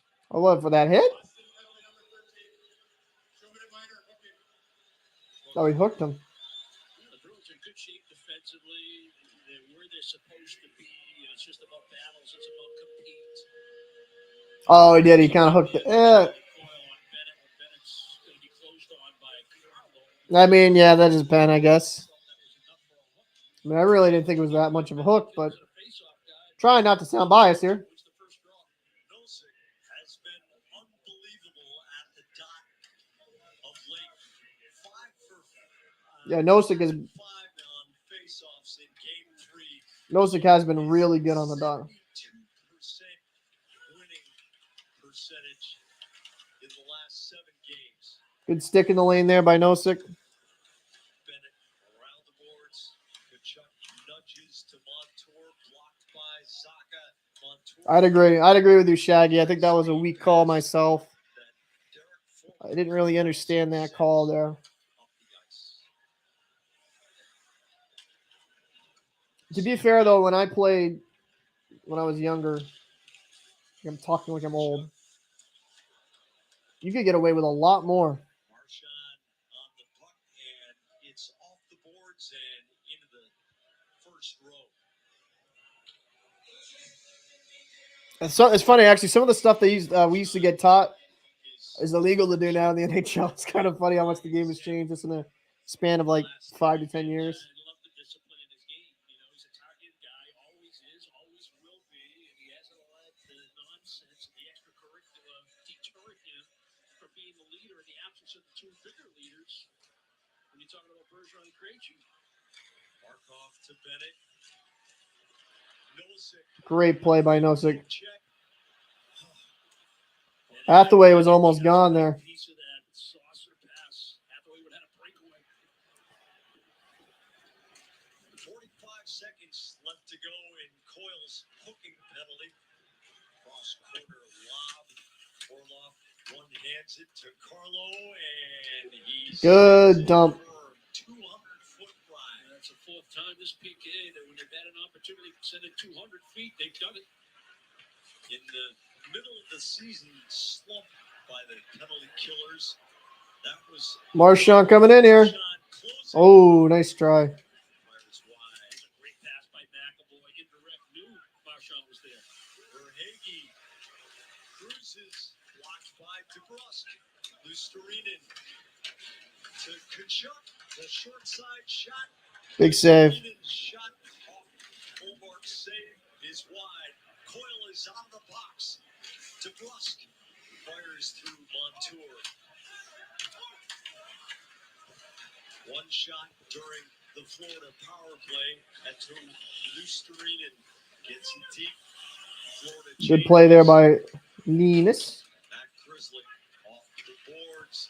David Pastrnak goes behind the goal. Good pass by Pasta. Oh, good bet. Oh, Bertuzzi with a good hand-eye there.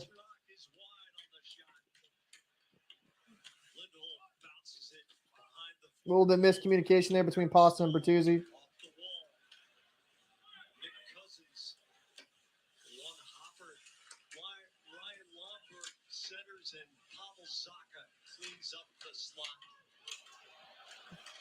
Bertuzzi goes skates up.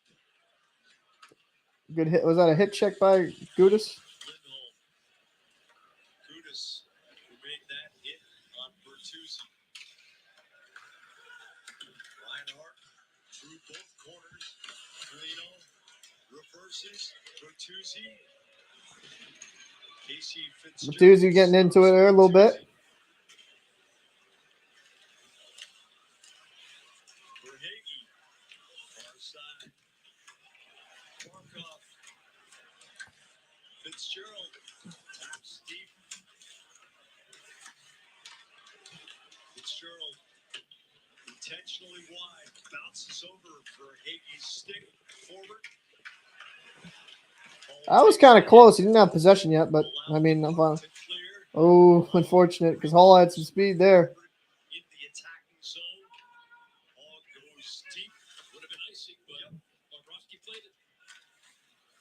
Mental error. Orlov to debrusk. Bennett. Lusterinen engaged Orlov. A proper non-call. Bobrovsky scoots it through the corner. Lusterinen to Bennett. Charges into Boston zone. A rebound. Good clear by Zucker. Grizzly off the ullmark save. Marchand off the boards. Oh, Marchand with the Lowers the shoulder on Marc. with the reverse hit. Montour. You don't see that too often from March. Too often. You do see a little bit. Taps the puck. And the Bruins up 2-0 there, classic. half the way. Oh, missed. Couldn't reach the Marchand pass. Tkachuk. A crazy bounce off Milsic's stick. And puck goes wide. Loco. Milsic tries the short side. Juicy rebound. Loco. Oh, nice try there. Crease. McAvoy fakes the shot. McAvoy down low here. Through the corner. Bruins going to reset. Nothing bad. Collects the puck. Nearing the midpoint of the second. Yeah, they're looking pretty good. They're looking better in this period than they are looking in the than they were looking in the first. The first, they were a little shaky in the first half. So they're looking a little bit better now, which is good. To Orlov. Off the back of Bertuzzi's skate. Bertuzzi battles Goose. Dalby through the corner. Ullmark Bruins got 2 power play goals. forward. And I can tell right now, 5-on-5 English, they look way better this period. Gains the line. Saka to the skating Bertuzzi. Oh, good shot by Pasta. That's what I like to see. He leaves a 10-foot rebound. Cousins. That Good back check there by Pasta on that play. skips the puck to Fall. Orlov, the backhand pass to Pastranak. He's offside. 9.5 to go, second period. Marchand has come to play again. All right. Good period by the Bruins thus far. Can't hate what I'm seeing. Can't hate what I'm seeing at all.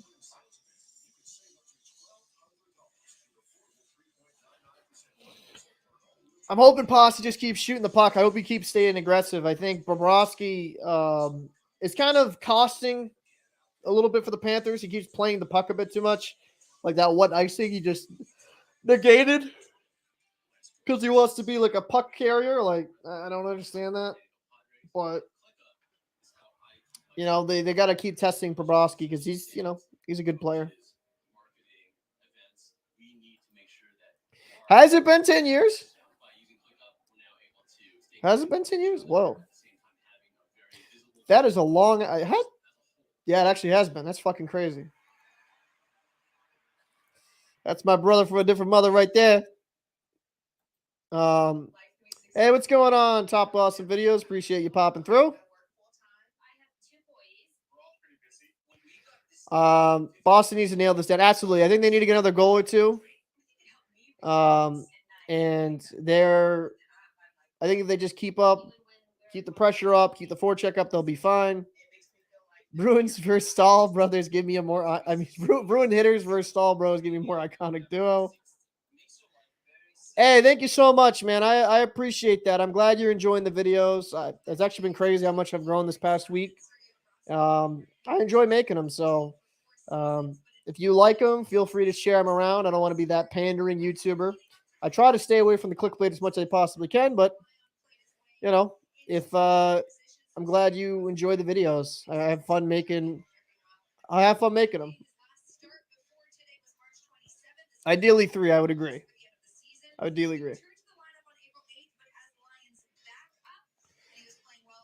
Thank you so much. I appreciate that. I've been doing these watch parties all the games except yesterday. Yesterday I did not feel well, so I kind of I ended up watching the games after the fact. Yeah, if things stay how they are, this would be big for the Bruins. But they need to finish out this game because Florida showed in that last game they can score at will. They can definitely score at will.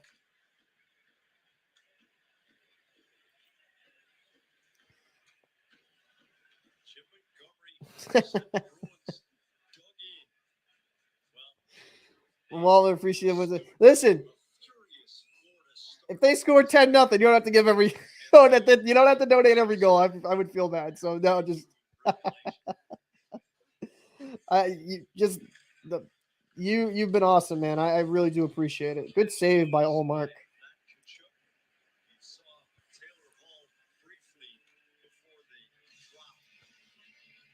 Thank you so much. I'm glad you're enjoying it. I'm glad you're enjoying the stream. Glad everyone's enjoying the channel too. Because they're shorter videos by design, admittedly, but they still take time to try to trim down. And how many times I get hit by copyright? Because there's a lot of plays that I want to show that I can't. Because it's like, what's that? Nah, not allowed. Not allowed. So I'm going to be actually uploading a few things today and tomorrow to Patreon. It's been very barren over there, but hey, man, your support with liking, sharing the videos are just as good. And I immensely, man, you giving super chats is phenomenal. I appreciate it. And you as well. It's Tenacious. Me and you've been friends for so damn long. So I appreciate that you always support the channel. I've made logo art for the channel.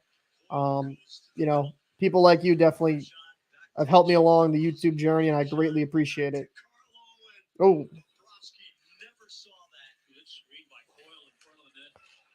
That's what the Bruins need to do more of.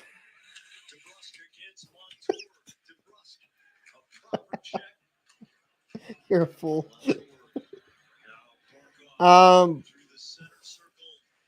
Let's see. How much should Patreon? I have tiers. Why this render? I'm in like 2040p right now. That was weird. Now it's back to HD.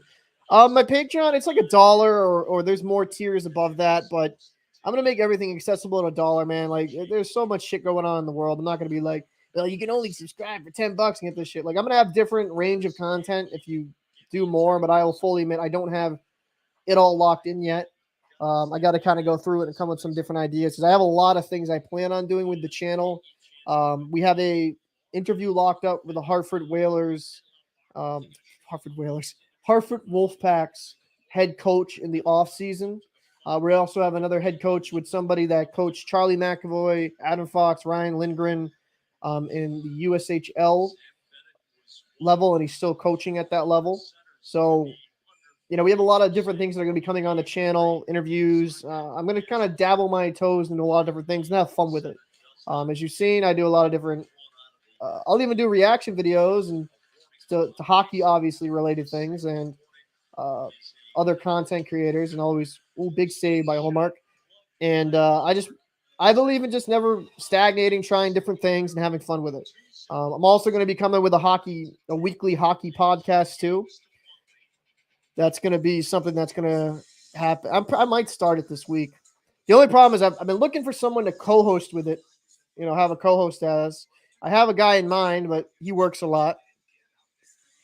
And, he works a lot, so it makes it difficult. So if people don't mind a one-man show, I might make it like 30, 45 minutes. There's a lot of things that I touch on with the videos, and I keep them short by design because I like to get in and out with the point and kind of like the theme of the game or like an important play that I thought was worth talking about. But with the longer form podcast, will allow me to kind of expand a lot of my viewpoints. Because I noticed on some comments, well, you didn't mention this and this and this. I'm like, well, I'm trying to keep these 2 to 3 minutes like everyone else because I want to get it out to you guys, get to the point, and keep it on point as much as I possibly can. And I think a podcast will allow me to have a little bit more free range in that regard. So that's kind of the plan. And I appreciate that, all the support, is awesome. And the good thing about the Patreon is because there's like about 63 videos that I was not able to upload to YouTube. And these were like far in depth and they're kind of outdated at this point where like I did in-depth in-game analysis of where I felt like turning points happened, what certain play, what defensive system worked. Like, I kind of want to do that with the Kings and Oilers series because I'd love to get the full game footage and break down their system and what they're doing specifically. I know it's a 1-3-1, but specifically to lock up McDavid and how they're just having a hat on a hat there.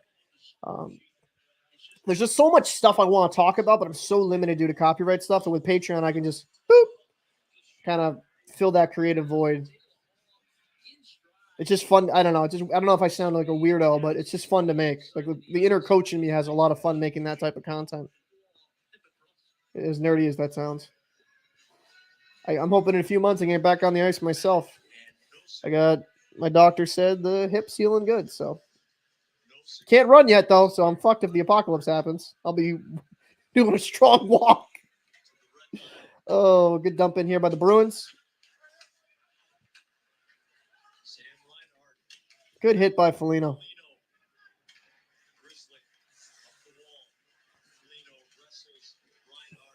Offside. Foligno's a guy that's really impressed me this season.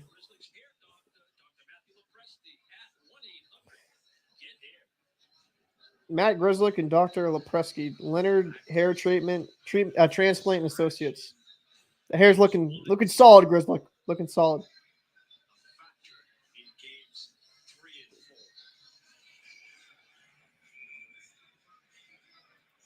I appreciate that headphone. I can only do is what's going on, Carvin? Appreciate you popping through, man.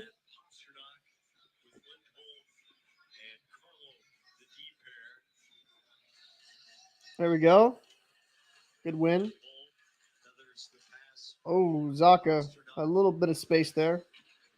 Good defense there by Tkachuk, I think it was. That got it off of him. Oh, bad turnover. Oh, there was like two guys in the lane there, Pasta.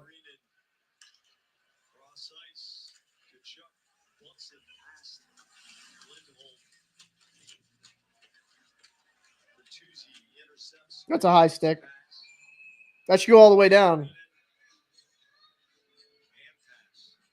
Hand? That was high stick. Jack.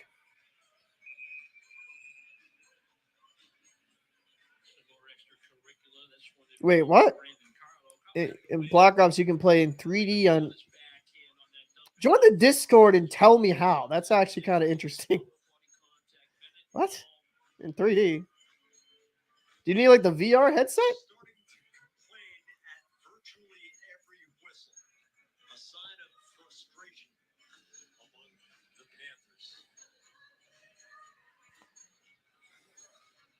Good win by Coyle. McAvoy scoops the backhand. Forsley knocks it down. Dalby against Marchand. Grizzly flips it ahead, and that's going to be icing.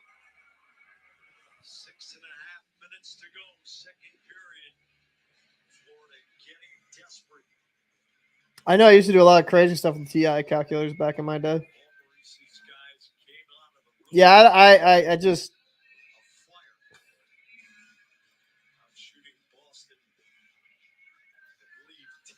3D TV. Oh, I didn't know if it was like a VR shit.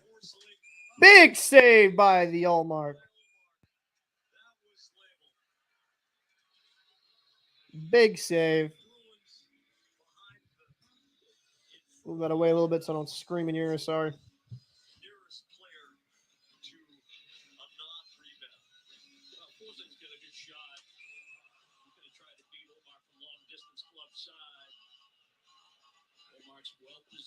Great save by Oli, though.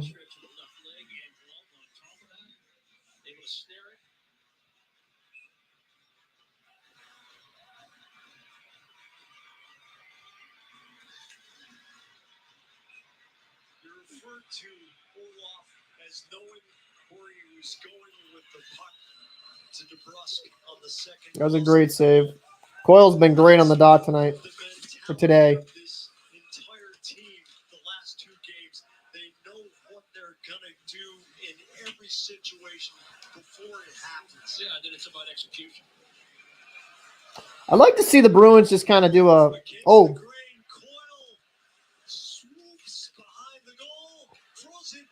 I just want him to take a shot there. Ooh. That was... Oof. Bobrovsky just wanted to make that save. We want to look cool, too.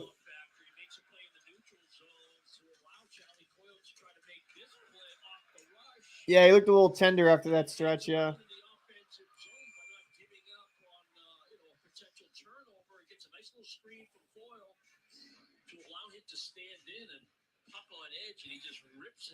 That saved the qualification letter of the Vesna.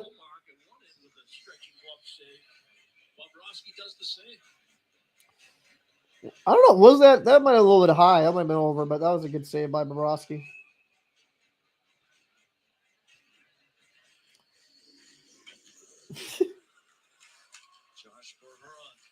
Style points, baby. Oh, I thought for a second that backhand went in. I was like, oof. Oh, he's using some speed there. Good play by, no, fantastic play by Lindholm.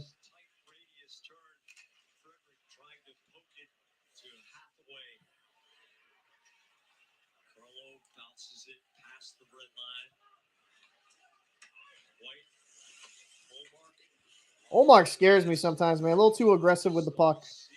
Just let your defense handle that. Good block by Foligno.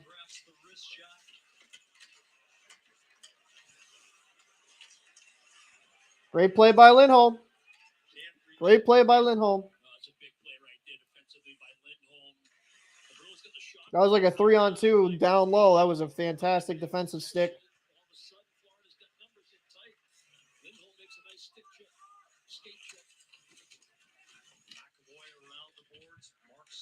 Opinion. Do you live or die by goaltending or by line play? I think it's a mixture of both. If you're saying, like, do we live by our defense or by our goaltending? I think a little mixture of both.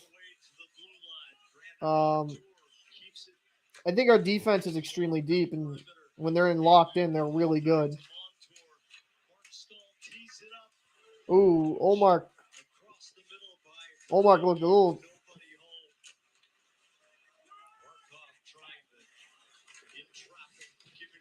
Oh, Pasta. I just wish he would stop dancing so much right there.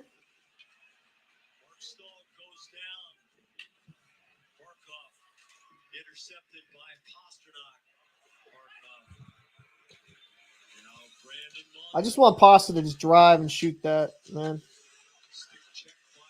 Phenomenally talented play. Oh, that was a goal. That was a good goal by tkachuk. He buried that one. Between the legs.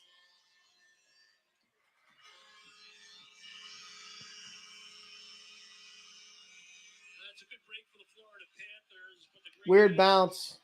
in awareness of Matthew Tkachuk. What's going to get stuck up on the netting right here? Ullmark picking the puck behind the net. Yeah, that's just a bad luck. That's unfortunate for Ullmark. And then Tkachuk is able to pull this puck off the netting, or bounces back off the netting for him. He goes through the legs. Able to chip it in short side. Bruins kind of changing out off that rush. Allowed Montour easy entry. It wasn't as if they had numbers entering the zone, but they get some zone time, and it pays off on a good bounce off the net for Tkachuk. I mean, we saw with Shesterkin, right, with the defense, a little bit downgrade defensive Rangers for most of the season until they got their stuff together later in the season. That's why his numbers were kind of down this year compared to previous seasons. Team in front of him. So, yeah, like defense is a big component of good goaltending. I would agree with that. All right, Bruins need to respond here. Gets it deep. Bobrovsky flies it through the corner. Sam Bennett. Marchand gets it his way. Matt Tkachuk to the end boards. Casey Fitzgerald, the defenseman. Lusterinen right in front. DeBrusk can't clear. And the puck and that goal is off its peg. Chuck's after it right now, huh? It might be the Kachuckiest goal he's ever scored, yeah. That was a really good between the legs play. The Florida Panthers after the Tkachuk goal right back into the Bruin end.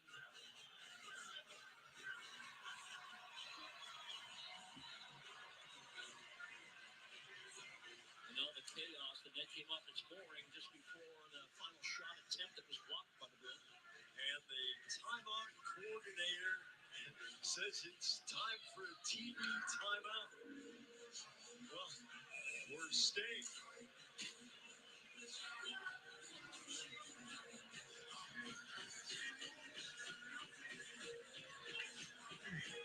Lundell against Coyle.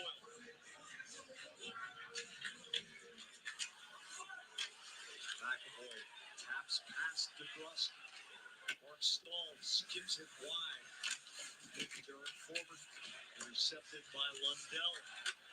Forward spins it. Lundell on ullmark. There we go. He hucks it to his Good save by ullmark there. 3:12 to go, second period, a one-goal game in game 4. Thanks to Matthew Tkachuk. That goal was unfortunate. Good goal by Tkachuk. That was just an unfortunate bounce though for the Bruins. Hopefully they can kind of keep the momentum going. Keep the heels on their, keep the Florida Panthers on their heels. Excuse me. That was a really good goal.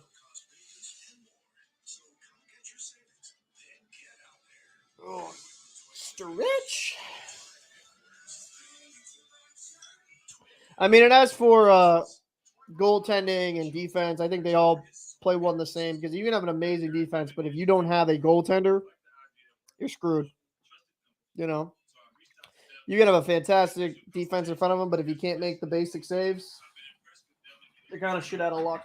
Now, to be fair, a good goalie usually needs a really good defense in front of him to prosper.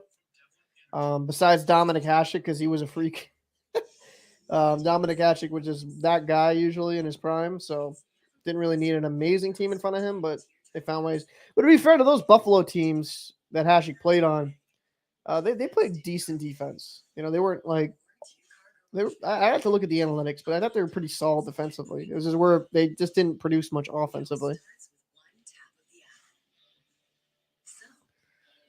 But ullmark looks a little shaken up because it seems like he's just very slow to get up after plays. I don't know if he's just – I don't know what's going on.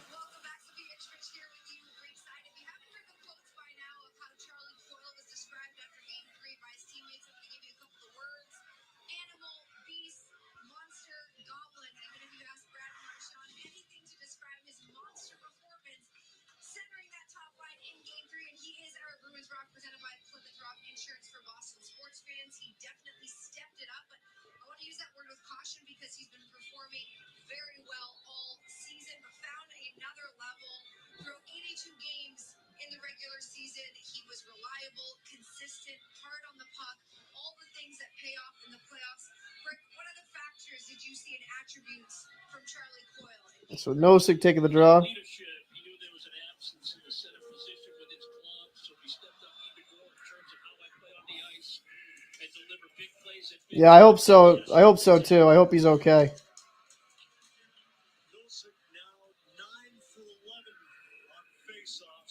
I wouldn't do it now. I mean, I don't know. If ullmark is off, you could do that. The only problem is putting in a goalie cold in the playoffs. It might be bad. What's going on, Kratos? I appreciate you popping in. Thank you so much. I always appreciate you showing some love. Thank you so much. Doing pretty good. Can't complain. Can't complain.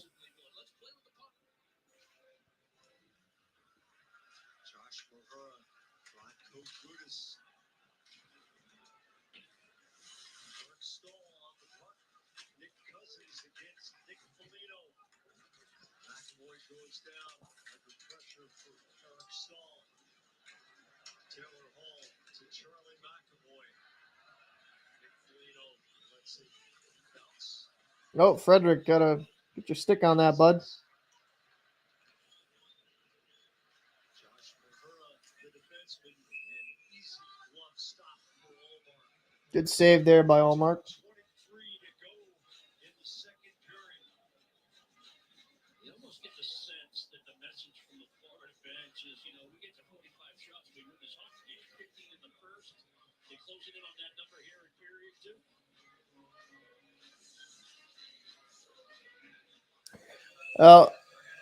Bruins got to get some sustained pressure here. Florida's been kind of dictating the play here later part of the second period.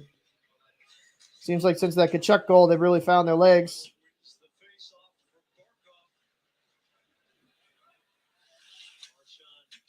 Chases down Forsling. Forsling from his knees makes the play. Sam Reinhart flips it past Brandon Carlo. Yeah, that's icing. What does the crowd think Brandon Carlo is? Eric Hyde.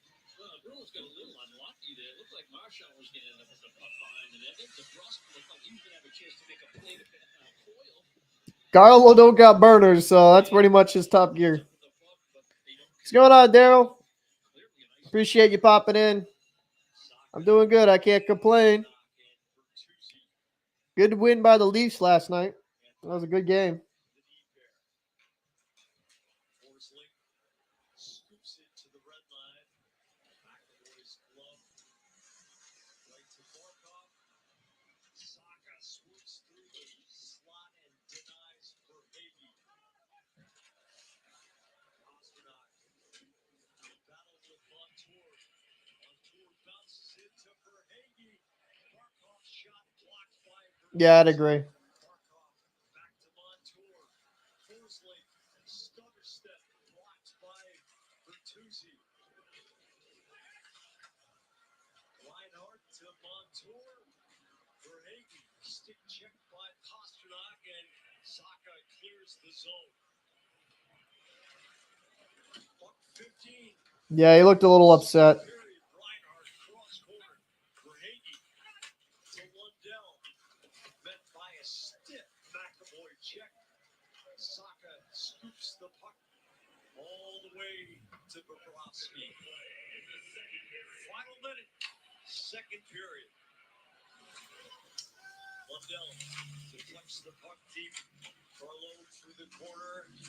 Dalby kicked away by Marchand and Bruce. Panthers all over the Bruins here. Kind of all over them here.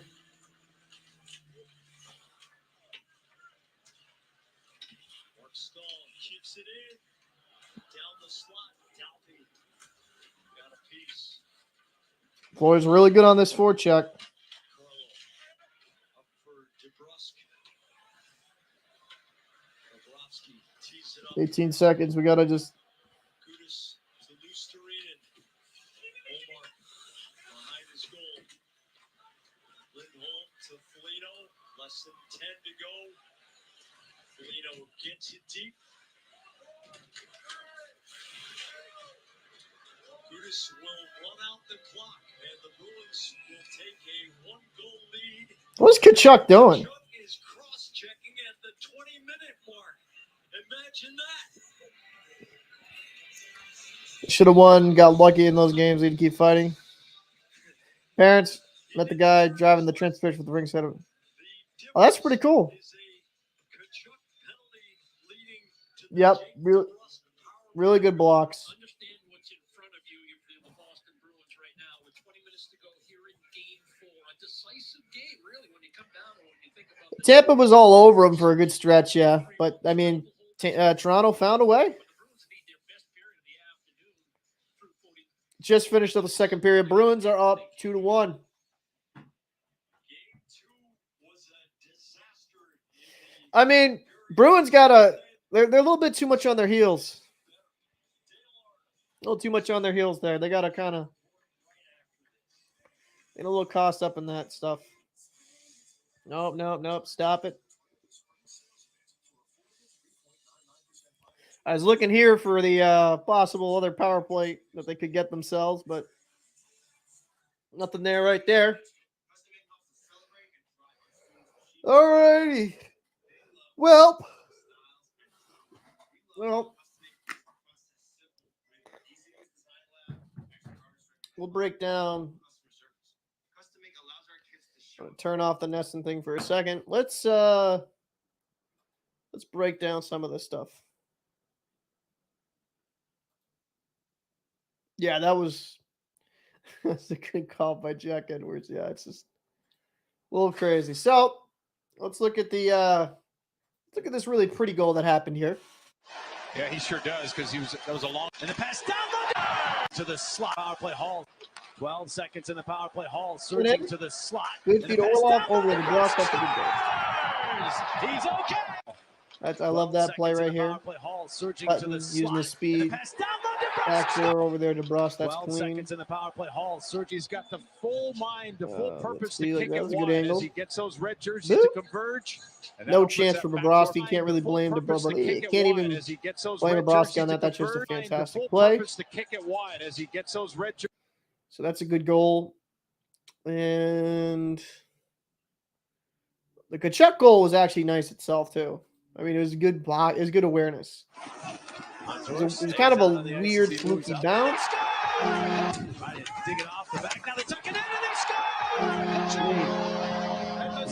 There we go. So weird off apron in the net. Tkachuk between the legs. Yep, there we go.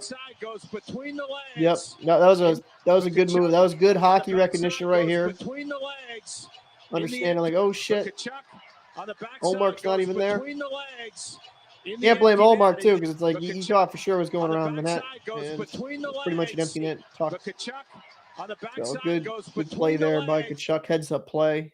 He's a little bit mental, a little bit out there, but you know. So shots thus far, Bruins getting outshot 27-19, but they're winning 2-1. Bruins are out hitting the Panthers 29-. Okay, well, I guess fuck my dreams there. So yeah, I mean, Boston's out hitting, doing pretty good here. Come on, man. Team stats. Let's see. So we got Tkachuk with a goal. Obviously, we have debrusk. The goal in that period. Jesus, come on, man. And then the Brad Marchand tally in the first. Look thus far on 27 shots against, 26 saves for 963 save percentage thus far for ullmark. And for Bobrovsky, 19 shots, 17 saves for an 895, which will obviously improve once the Bruins start shooting, or could go down, hopefully, if you're a Bruins fan, depending on how you look at it. Let's see. Okay. I think it will be Boston versus Toronto, but the Bruins need to keep it together. Yeah, so it's kind of hard to knock the Bruins now, right? Because they're not playing amazing. They're not playing their traditional style. But when you're missing your two top centers, when you're missing your number one guy in Bergeron for the first two, and I think David Krejci wasn't right in the first two, if I'm going to be honest with you, because he's usually really pretty steady on the dot. But when your top two centers are out, obviously that's going to affect things. I think any team that would actually be kind of like a death bell, like it's over. I love Jack Edwards. He's old, abrasive, borderline senile, a total homer. But you know what? He's hella entertaining, and I prefer a Bruins fan to call the game over an independent broadcaster. Yeah, so that's the thing. Does Edwards go over the line a little bit sometimes? Absolutely. A little crazy at times, but he is wildly entertaining. Some of the broadcasts I watch from some people are like, oh, this broadcast is so good. It's just too neutral for me. Like, it's like, hey, it's a hometown broadcast. I want you to feel a little bit passion for the team. So while Edwards can annoy some, and I can even understand why, I actually think he brings an entertainment value. 0 clash for the Panthers. Yeah, I mean, there's a lot of cheap and rough stuff, but I think the Panthers know they have to play that style to win the series, and that's why they're doing it. Of course, Edwards is a homer, but he works for Nestle, not NHL Network. Yeah, I mean, that's a fair. Some people that mock him for being hometown bias. I'm like, I hear some other announcers, and they're just as biased. Which is my point. When I defend the guy, he's an idiot. A lot of time, not arguing that, but he's my team's commentator. I love him, and Sophia. People who complain about Edwards being biased are definitely over-exaggerating. He said some things that weren't okay, but he has a reasonable amount of bias. That's why he's so entertaining. I mean, Edwards will say some things that it's like it makes you shake your head like, dude, really? But most of the time, it's just him flexing his vocabulary skills and really just going after it in that regard. So thank you for popping in, William Baker. Appreciate it. And yeah, Headphone Dog. I love Edwards myself. Just want to point that out. Yeah, I think Edwards is a good. I think he's a fine announcer. Now, at times this season, he definitely seemed off because he was battling. He's been battling an illness. I don't remember what off the top of my head, but he definitely seemed off a bit, and I thought he probably would have been better off taking some time away from the game. But I'm never going to knock a guy for pursuing his dream and having fun while he's doing it. You know, Edwards is a fine broadcaster. I think he's a very passionate broadcaster. And while that can drive some fans annoying, I mean, of course that's going to drive you annoying when you have somebody just absolutely just destroy the other team verbally. Lucky bounce to Matty Tkachuk. Yeah, that was a bounce. That was a lucky bounce. Him fat shaming Pat was okay, but at least he apologized. He's a homer. I think he's just playing stupid. This is going to be kind of a hot take here. I think that shit got taken a little bit. I'm not saying it was right what he said, right? I'm not. I don't think in his heart of hearts, Patrick Moon really cares, though. I think the media kind of played that up. I think I even made a video saying that was really dumb to say, but I don't think it's that big of a deal. Because when I think literally seconds later into that that sequence of words, he's like, well, what do I know? The guy's won like 3 cups and has been an integral part to all of those cup runs. And it's like, yeah. So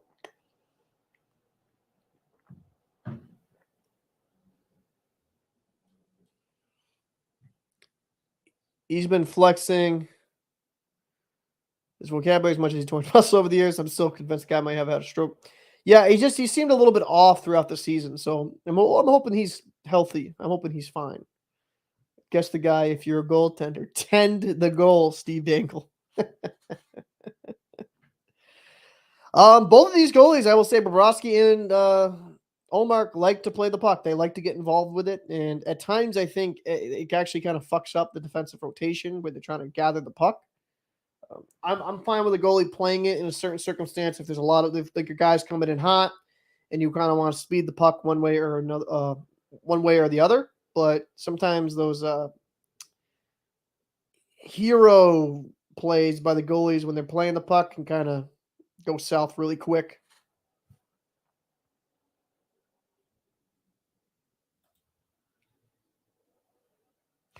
I mean, yeah, I'm not going to disagree. I think it was kind of, I think it was corny, but I mean, Edwards can't really mock anyone's weight. My man's a toothpick himself, so it's interesting. It's good he apologized. We got a Panthers fan. Panthers played very well in that second period. I'm actually leaning towards Tampa. I think that might be a good matchup. And yeah, BMF, I would agree. I wasn't the biggest fan of the last 7 minutes of that period. When Tkachuk scored that goal, it changed a little bit of the dynamics, and the Panthers really started taking it to the Bruins, which makes sense, right? After you score a goal, you kind of get, re-energized into the game. Like, okay, we got a shot here.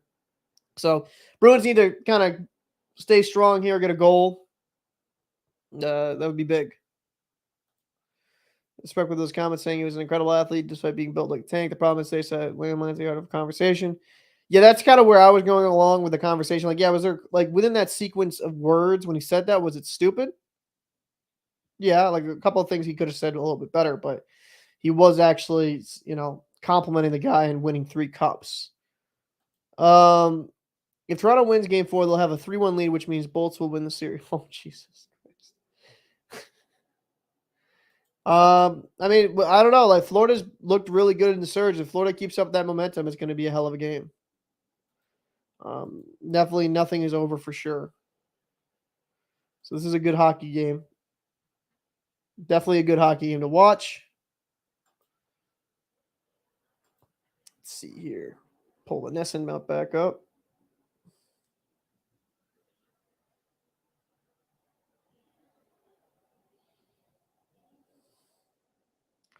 Yes, I want to watch live, please. Let's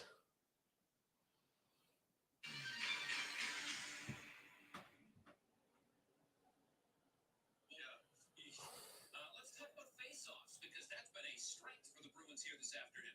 Yeah, much more so, right? Oh, Bruins. Red Sox beat the fucking Brewers 12-5. Wow.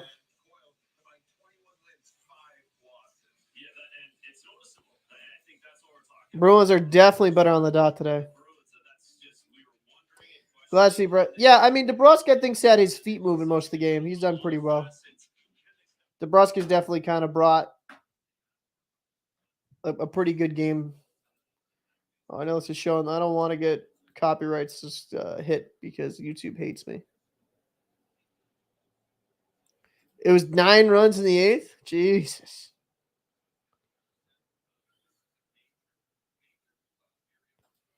Like I said, glad to see debrusk get into it.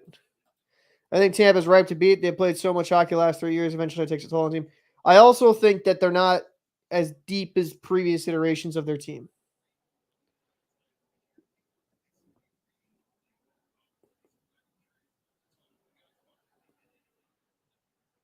That was kind of a crazy. Ooh. Didn't mean to hit the camera. Dallas beat Minnesota. Should be Minnesota. Should. Isn't there? Apparently not. Let me see here. Scores. Because that's the next game. I'm going to watch that while I'm eating dinner. So that's why I'm not going to be streaming that game. I might pop on for the Oilers-Kings one for a little bit. I don't want to guarantee anything because I'm just kind of getting over a few things.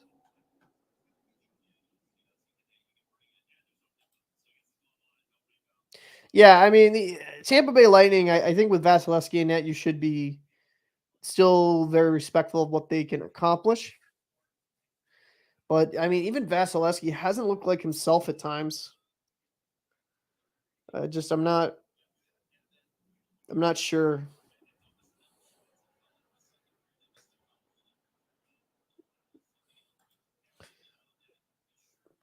Yeah. Who do you think is winning the cup? I'm a Bruins fan. They've had a historic season. I think the Bruins have a strong chance of winning the cup. Outside of the Bruins, because I obviously the Bruins aren't. The Bruins aren't healthy. They're not playing with their 2 centers.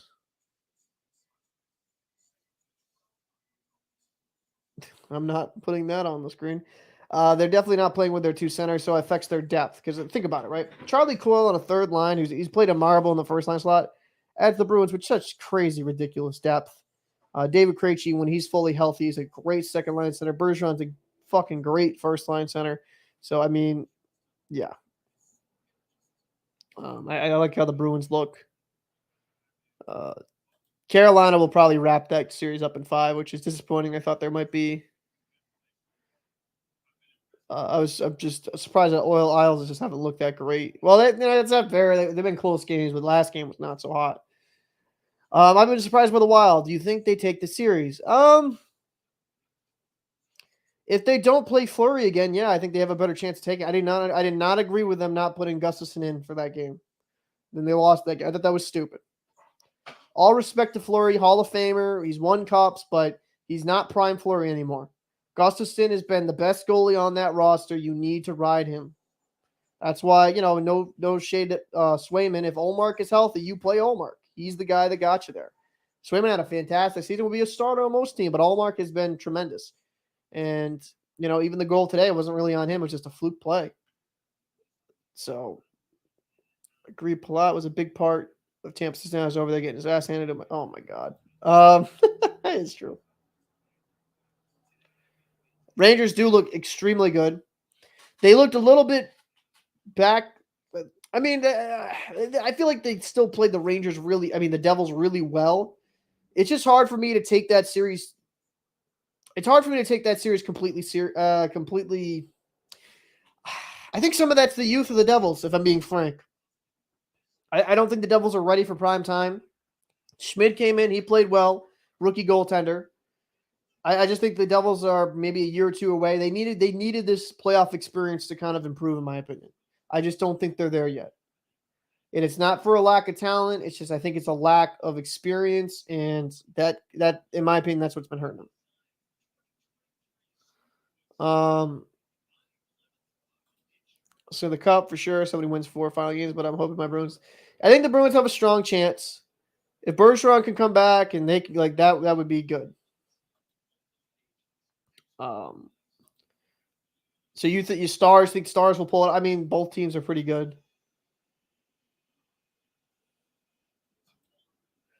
As long as Bergie comes back, they're okay. They haven't got anything from Krejci in a long time. I think his age is catching up to him. I mean, he didn't have the greatest end to the season, but if you also remember, he was out for a while. I think he was kind of getting his feet wet again towards the later part of the season because he was out they kept holding him out for a lot of stuff. I think David Krejci is a quality too.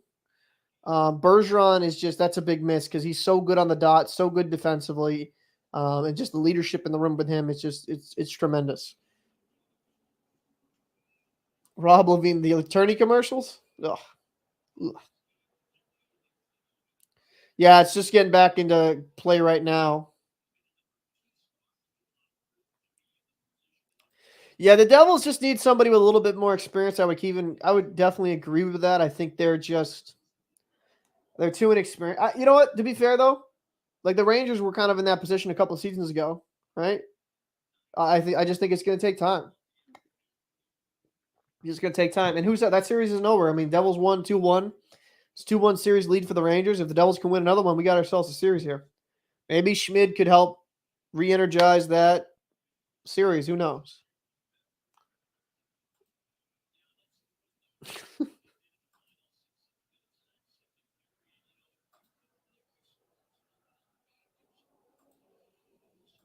That would be the ultimate, like, just imagine one of them wins the Bedard sweepstakes and Bedard races a cup.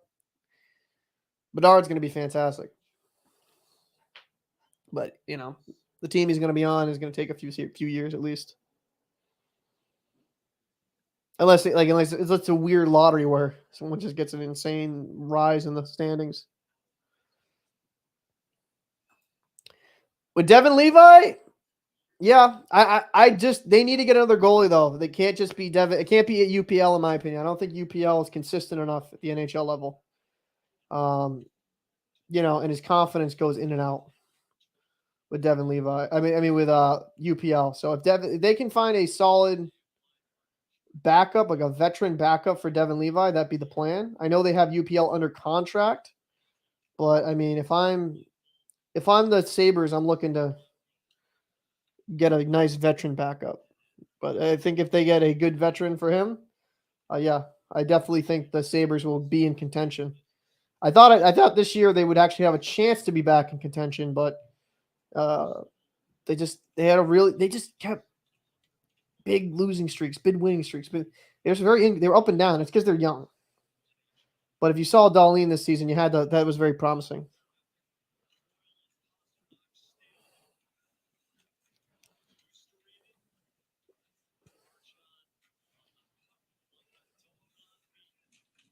Well, that's a behind the.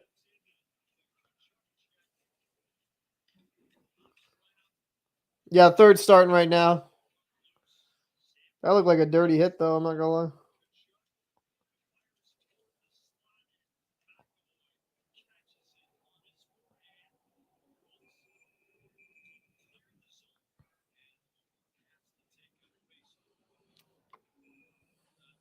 I think Sabres, I think, could make a wild card next year. Sometimes you got to be mid to be dominant.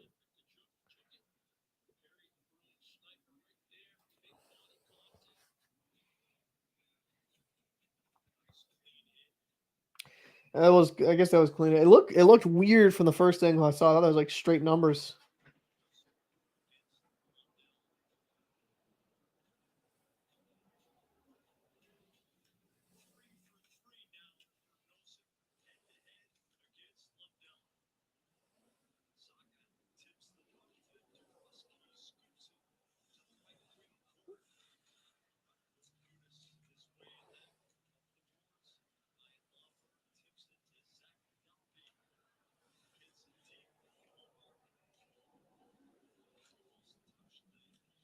That was actually almost a penalty there by Ullmark playing it outside.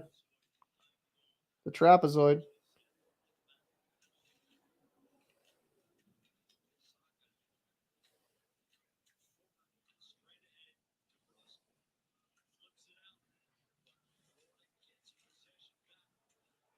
Bruins are just kind of scrambling here. They're really not getting anything clean. They're just getting it to the neutral zone.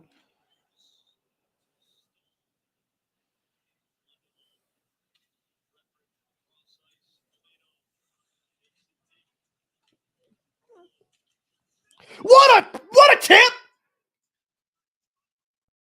Bertuzzi with the tip. What a fantastic hand-eye. What a fantastic tip. Holy shit. Oh, sorry. Not trying to cuss him. Holy shit. What a, yeah, god damn, what a tip.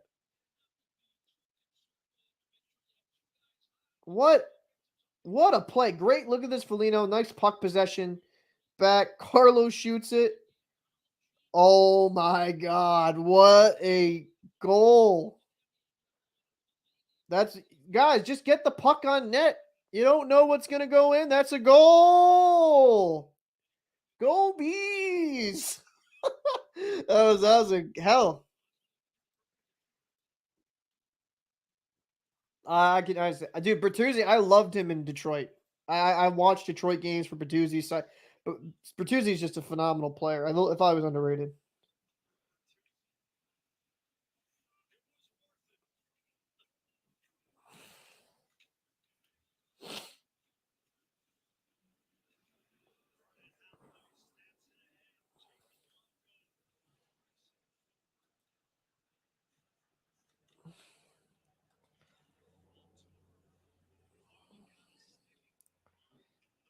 Wait, he said he wouldn't fit?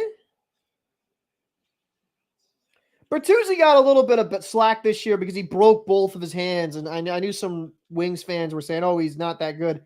Dude broke both of his hands. Like, it's gonna take the dude some time to recover.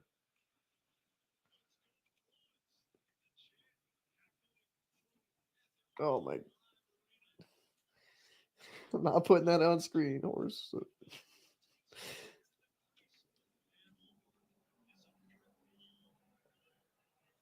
Bruins needed that there.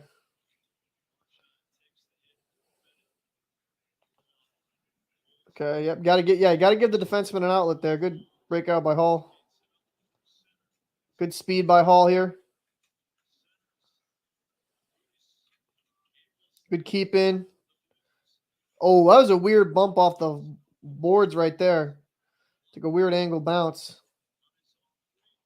Good stick by Forbert. Grizzly coming in here with the aggressive forecheck. Yeah, that's a hand pass.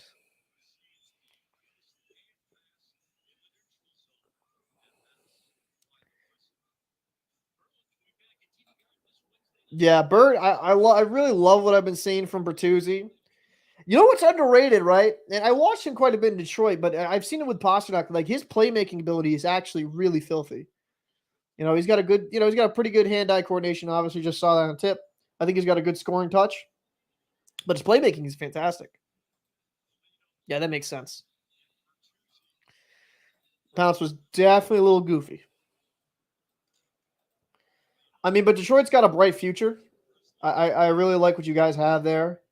I think signing Larkin for what you did isn't terrible at all. We get a two-way center. You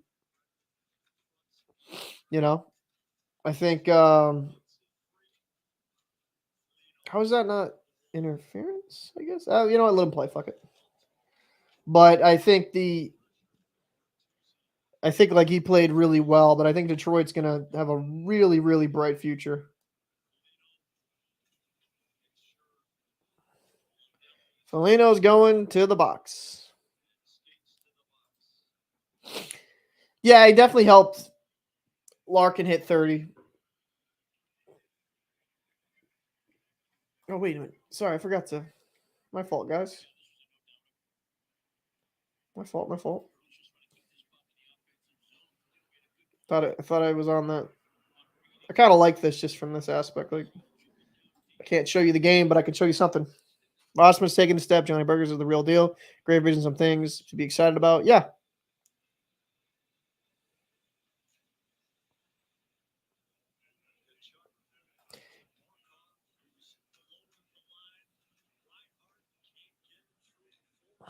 I'm actually going to be doing breakdowns on each team that didn't make the postseason. So because there's a lot of teams I think have a very, very bright future. But those videos will probably not. Oh, great stick. Great stick there.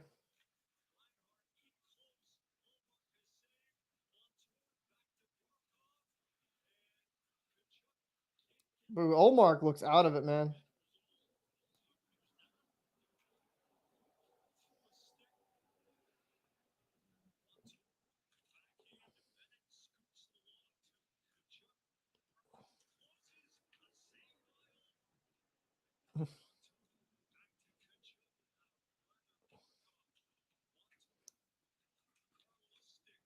I would get a Bergie one.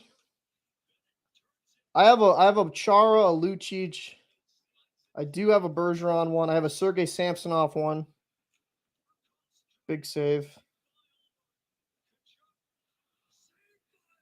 Ullmark just making some big saves here, man. That's a goal. Good sticking with it by Bennett. 3-2 Florida.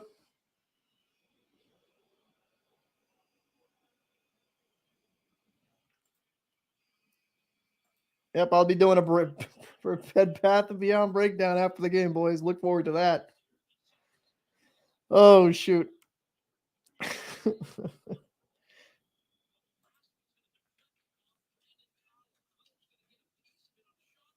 That's unfortunate because it was a good.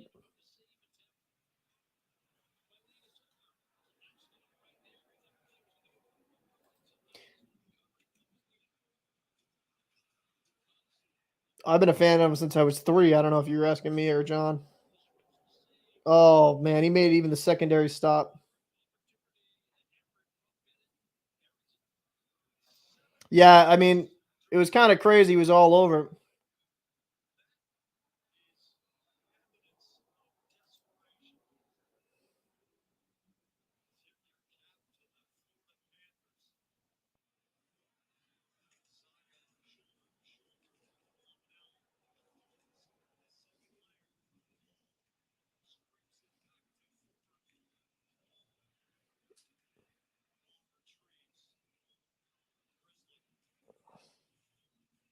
The hockey guy actually has a store that he uses. I'll find the link to that. There's a guy, I forget the guy, the hockey guy uses. I bought a jersey from there. It's like really solid jerseys you can buy from different eras.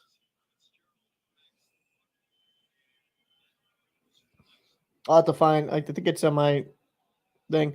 Cool Hockey's quality can be up and down though. Ben H Sports, yeah. Thank you. On eBay, Ben H Sports on eBay. He's pretty good. He'll get you some good quality. Definitely look him up.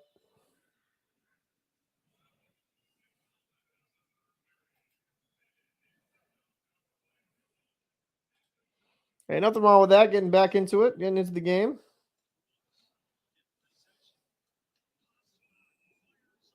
That's what the Bruins need to start doing. Just rifling some pucks on net.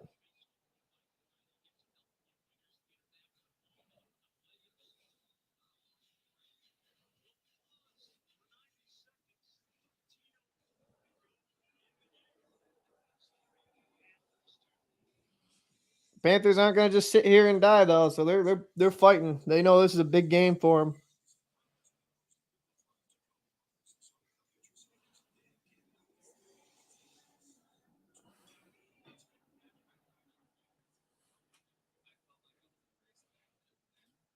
Oh, really? So I'm 1-for-1 Cool Hockey.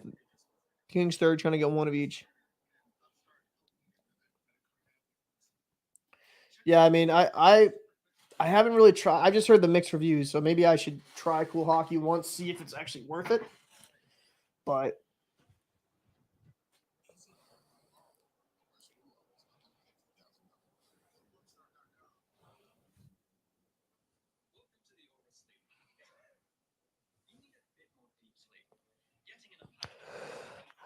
Oh, shoot.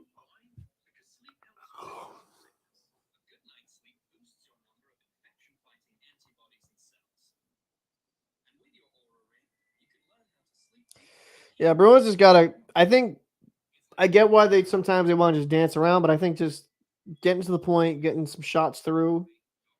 I mean, that's what's been going in. It's all the dirty stuff. I mean, the goal scored by Florida wasn't pretty. Even the Bruins goal. I mean, that Bertuzzi goal was really nice. Don't get me wrong, but that was just kind of a lot like a shot on net. Gets a stick on it. You just don't know. You know, stuff's gonna go in.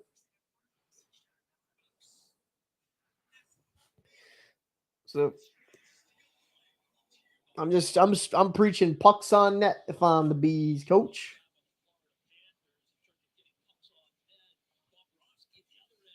Charlie Coyle on the draw.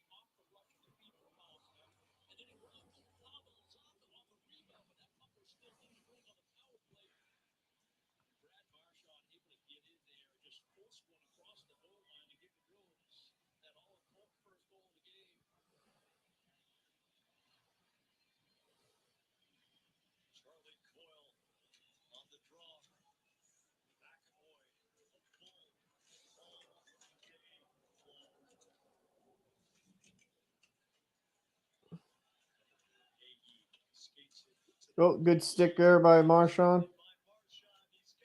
Like that, just get a shot on net, man.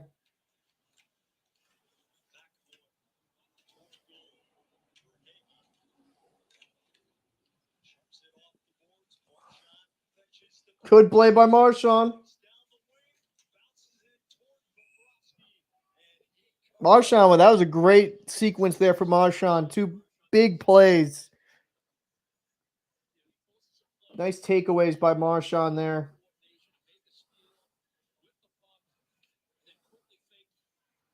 We're right around three guys.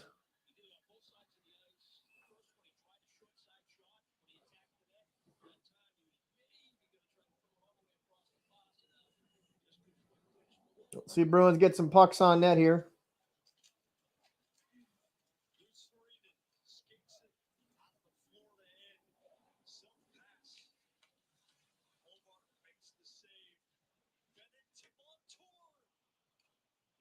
It's 3-2 Bruins.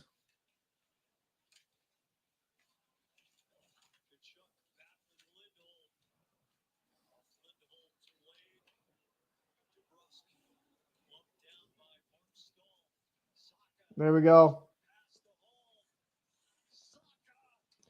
Goal! Jake debrusk on the rebound. That's why you shoot the puck, son. Great play there. Terrell Hall just using his speed over to Zacha. Just shoot the damn puck. Let's go. That's what you got to do. Doesn't have to be pretty all the time, boys.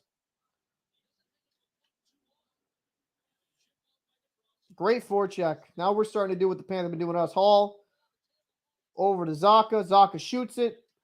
Debrusk gets the bang in there. Thank you. Like, look. Good goal. Get those dirty area goals.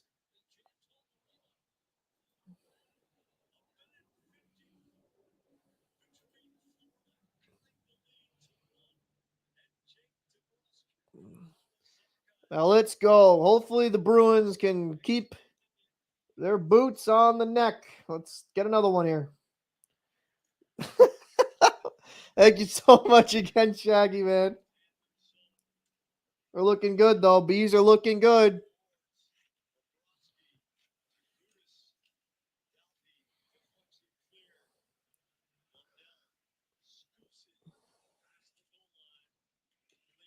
Oh, weird bounce off the boards.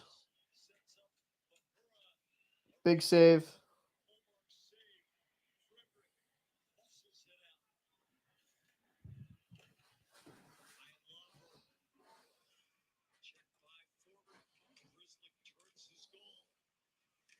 Ooh, dangerous pass there.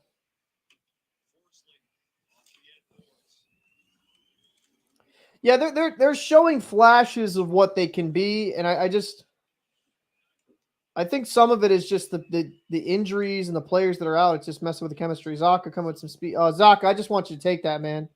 Take the shot. Bobrovsky has shown that he's not handling this puck extremely well. I mean, call me old school, but when I see weakness, blood in the water, just go after it. Make him prove to you that he can make a stop.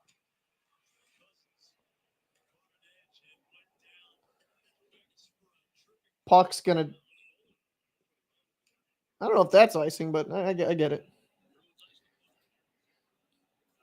They haven't. Florida, like I said, and some people mock me for this take, but Florida was just the President's Trophy winner last season. I feel like Tkachuk is better than Huberdeau, in my opinion. And while Uyghur went the other way as well, like Florida struggled at times, they still have a lot of talent on this roster. Someone said in the comments that the Florida's the worst playoff team in this. And I said, first off, there's no terrible playoff teams in the NHL. There's just not, right? No, there's underdogs and stuff. I can get that, but I wouldn't say they're the worst team, especially when you look at that roster and the talent they have.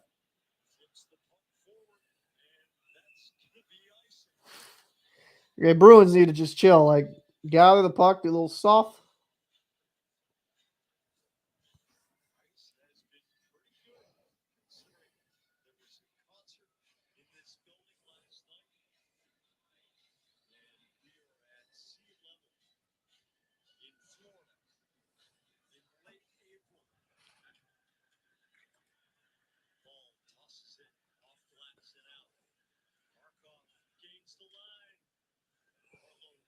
Yeah, no, I totally get what you're saying. I'm agreeing with you to like they're getting the wins, but there's just more that you want from the Bruins because they're not. Jesus, Paul, stop hitting the damn camera mount. There's more that you just want from them. That's why I don't really get upset with people like, oh, well, they're not playing great. I mean, they're not, but they're playing solid. They're not playing. They're playing good. They're not playing amazing, but they're playing, solid enough to get the wins here. And they're way better on the faceoff dot in this game. This is like night and day from the first couple games. And Marchand, Marchand's look really good on the forecheck. Like he's been creating havoc.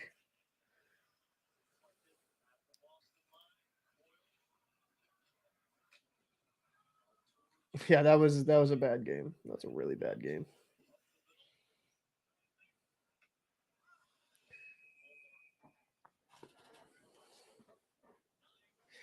The only criticism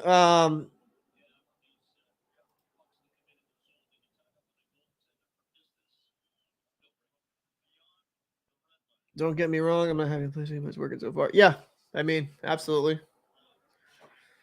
Yeah, I think everyone would be happy with just a win. The one thing the criticism I'm going to give the Bruins at times, I was like, and I'm going to say this on and on again, but Bobrovsky and even Lyon were showing that you get some pucks on net, it's going to go in, and even goals that have gone against us, it's just getting rubber on the net. I think at times because the Bruins are so talented up front, they think they can make that extra pass. Where in the postseason, in my opinion, it's just get the damn puck on net. You don't know what's going to happen. I mean, you saw that Bertuzzi trip. You see that debrusk goal. Wasn't like that was a clean goal. The clean stuff at this point in the season is very hard to come by.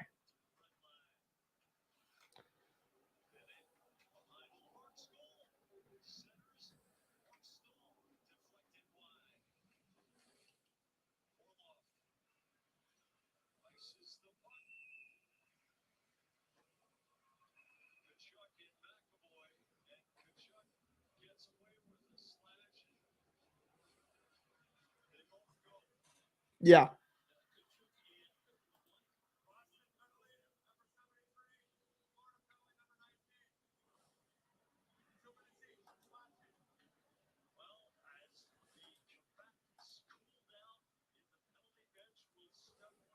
Step away for a few there, boys. All right, cool. Well, yeah, this is the biggest problem I have with the Bruins because they have such elite level talent, in my opinion. They get too cute. There's a lot of skill. There's a lot of high-end talent, and I totally get that. But if they just get the puck in the net, hit at the goalie's pad, and bury it, you'll be fine. And I need to see more of that.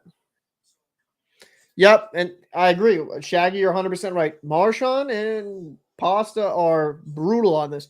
It's actually them. I'll be honest with you. When they get it high on the power play, it scares me, right? When they're near the blue line, because they think they can deke through everybody. And while at times they have beautiful plays, it does lead to these opportunities where the other team, I should say, the opposing team can get a shorthanded goal. I think on the power play, just shoot more, get some one-timers, set up some one-timers. But if there's a net front presence, utilize it. If the Florida's taking away the bottom section of the offensive zone, which they have been, utilize the point, get a wrist. Doesn't even have to be a big clap bomb. It can be just a solid wrister on net, and you'll be fine. JL, what's going on, bro? Appreciate you popping through.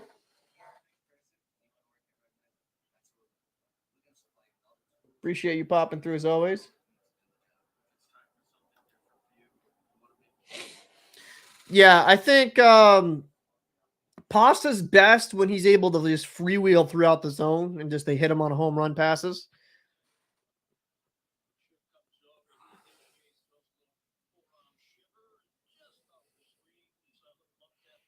Jay's ruined. Jesus, Jay.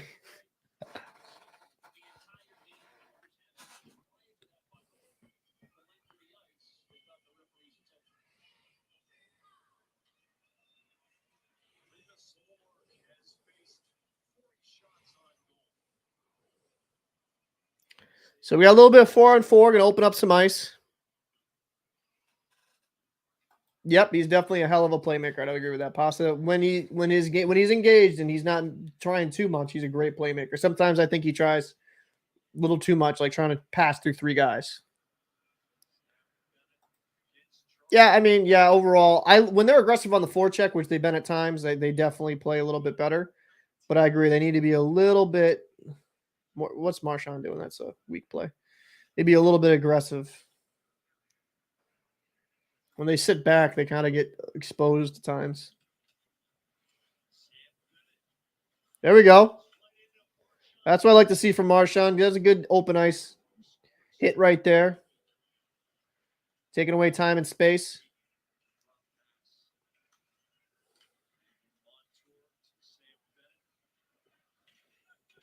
Good back check there. I think that was by Zaka.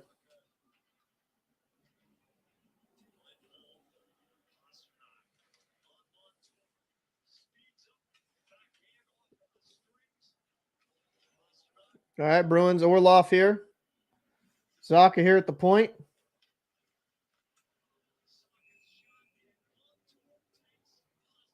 That's a pen.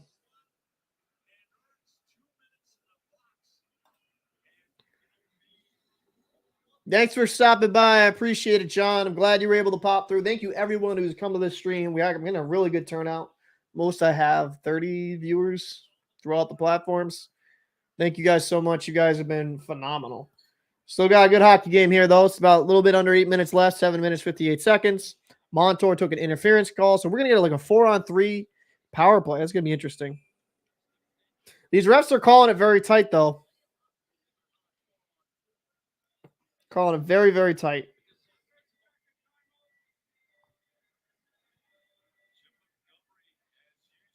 No, Montgomery's calling a timeout here. He wants to capitalize on this. I do not blame him.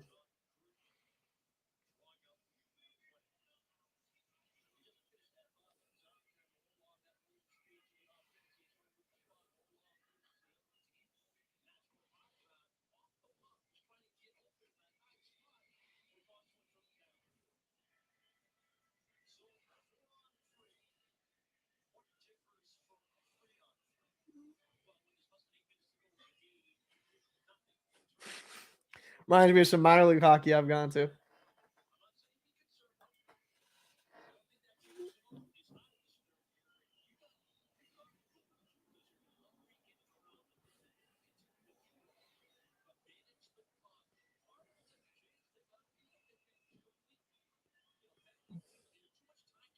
Marchand taking the draw. That's interesting. So it's Marchand, Bertuzzi, Pasta. So they got a minute here.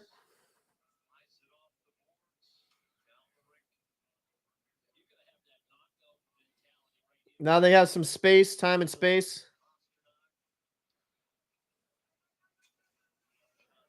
There we go. Now give it to Orlov.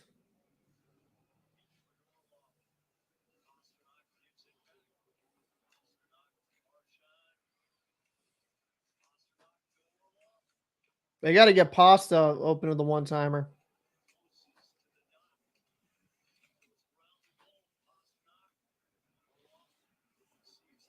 Come on, guys. You got 15 seconds left. Get something on net here.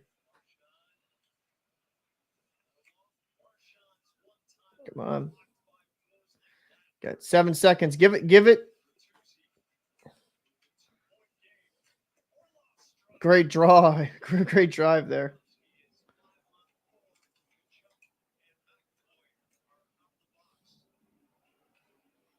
Bruins were a little bit too passive on that one. I don't like they just act like too cute. Just fucking get it on net, man. Okay, I thought that was gonna be a pen there.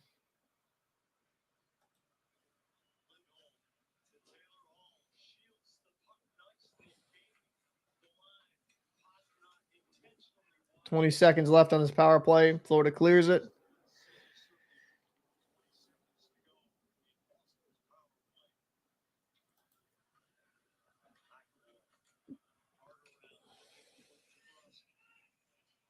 All right, come on, boys. Got 5 seconds left. Abbreviated here. Great save. It's even. Great. Nice front presence there by Hall right there. He almost banged home one. Yeah, Bruins they just on these power plays, I feel they're just too cute. Just get some rubber on net. Good dancing around.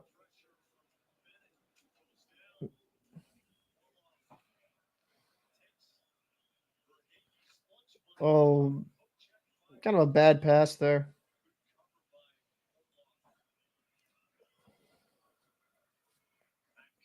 Bad pass there by the Bees there. This Panthers team can still score at will. We saw it last game. They scored 2 goals with 5 minutes left. So Bruins can't.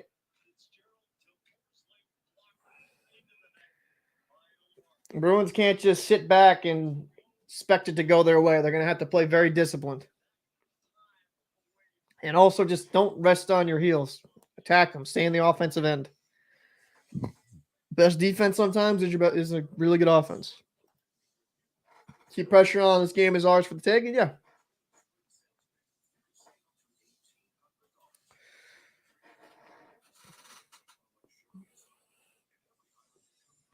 Absolutely.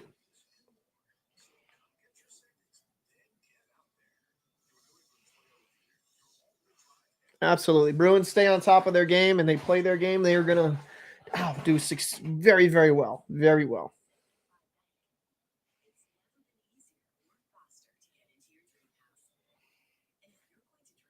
I'm actually excited for my chicken dinner here and after.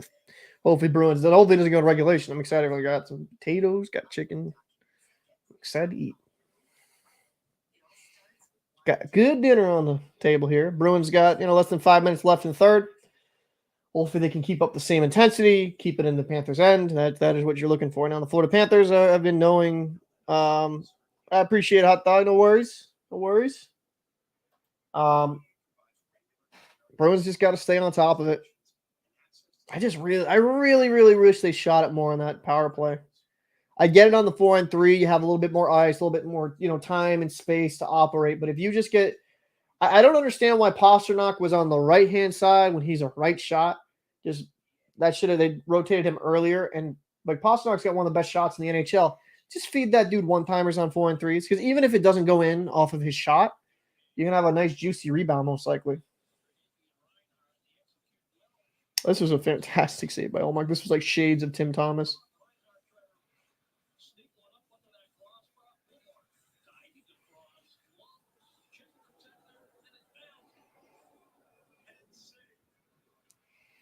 All right. 5:01 left. Not under 5, but 5 minutes and 1 second left. Let's get some going. Let's get something going here, folks. Defensive zone draw for the Bruins. They win it. Final 5. Ford F-150. I'm not sponsored by Ford, so this is the Captain Paul Final 5. And, yep, get that deep. Marchand in there first. Good gather by Pasta. Loses it. Barkov.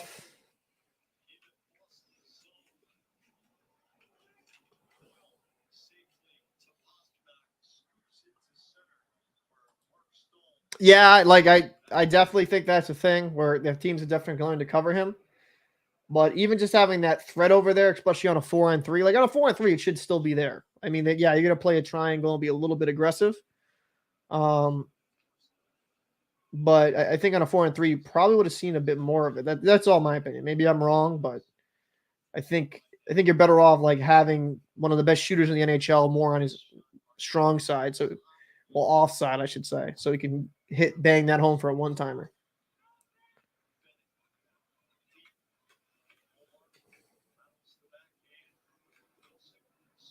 Good flip. Oh, Taylor Hall, what a play! What a play! What a bury! That was a great effort by Taylor Hall. One-hands it to himself. Forehand, backhand, back to forehand. What a goal. What a beauty of a goal. That's a highlight, man. That's a highlight reel goal there. Holy crap. Look at this effort. Skating, boop. Absolutely burns Gudis. Go to the backhand, back to the forehand, and just makes Bobrovsky, dekes him out of his jockstrap. Forehand, backhand, forehand, boop. You gotta love it. It's the three ways to the Conway deke, the triple deke. Great goal for the Bruins there. 5-2. They can't rest, though. They can't just let the Panthers in this. They got to stay on them. I think that was Gudis who got... And the funny part is they did the lob that the Panthers have been doing most of the series, and it exposed the Panthers on that one. Fantastic play. Fantastic play.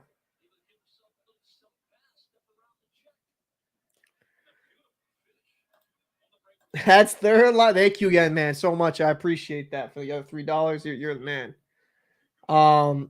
You're the man. Taylor, that Taylor Hall, like the depth of the Bruins is going to be key here. But the Bruins got to finish out strong. Don't give these guys anything. Oh, they're going to pull Bob. Good defensive effort there. That was looking dangerous right there. 3 minutes and 10 seconds left here.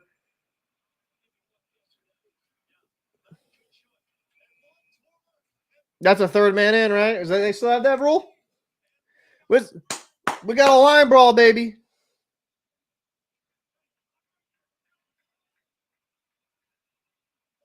Ullmark's ready to go.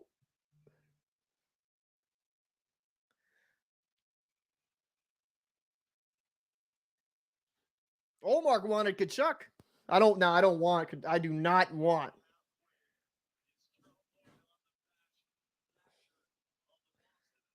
Tkachuk's gone.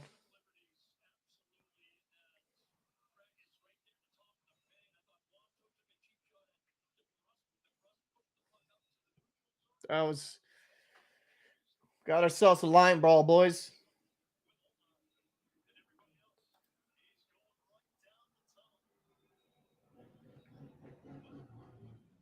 Wow.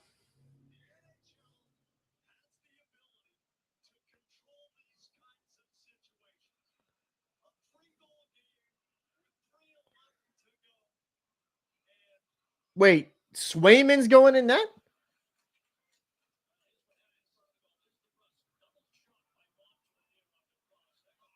Oh, come on. Come on. You're going to throw Ullmark out?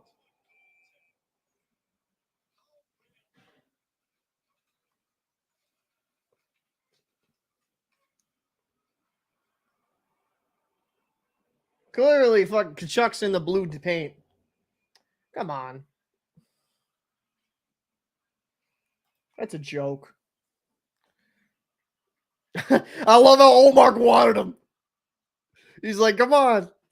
I don't want him fighting, though. I'm going to be fully honest. I don't want ullmark fighting. That's not good for the... I don't need him getting some concussion.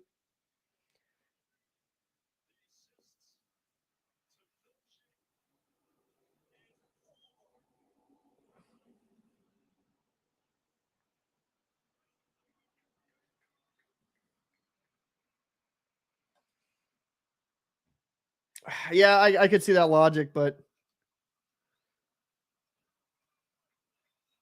rats on the ice. I just don't like it because Tkachuk's obviously in there starting shit, and he's like trying to be the rat. I like a lot of Tkachuk's game. I think that's a player you love to have on your own team, but that was a little over the top. Like, relax.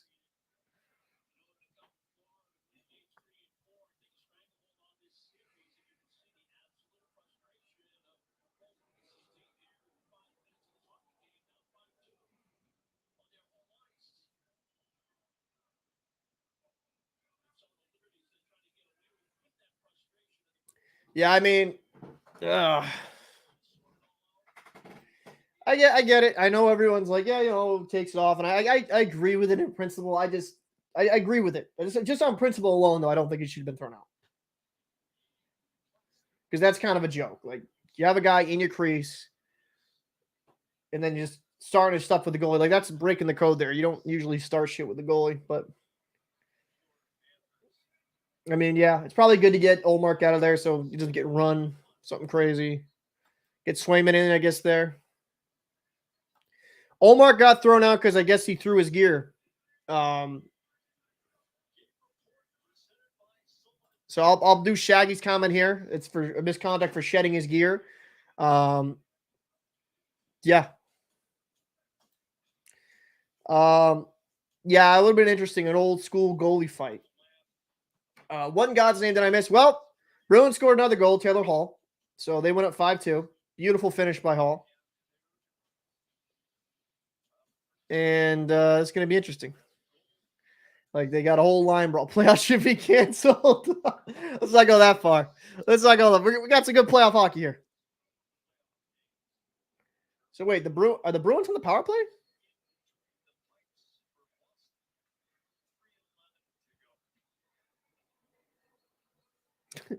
Let's not go that far, Gerard.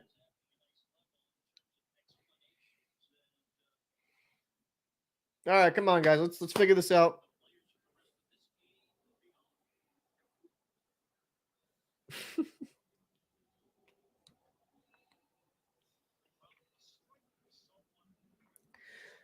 Now, if I'm the Florida Panthers right here, what do you think the game plan is? Just a lot of dirty stuff, trying to maybe injure a guy for the next game. I mean, Gudas has kind of gone a little bit overboard at times. I wouldn't be surprised if you see Gudas out there, some bigger guys trying to start some stuff. 3 minutes. Game's still not over. Got to finish strong here. Gudas has got a good beard. I'll give him that. Strong beard. Strong beard game. I respect the beard game.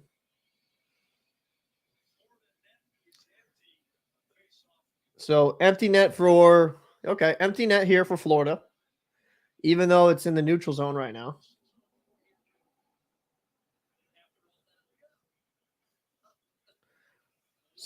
So Marchand and Hall are in the box. Oh, no, Pastrnak. Pastrnak and Hall. What is going on here? Why is there...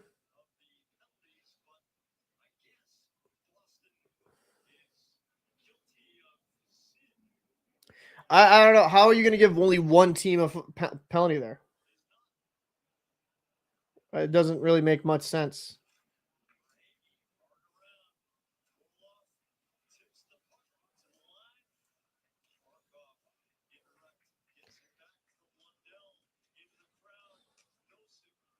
Good play by Nosa getting it out.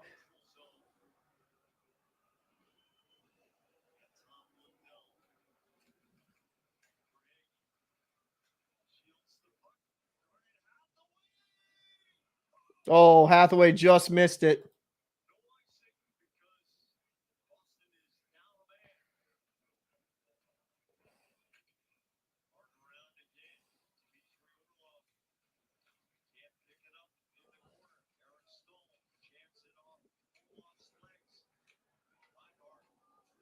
Florida fans are really out already.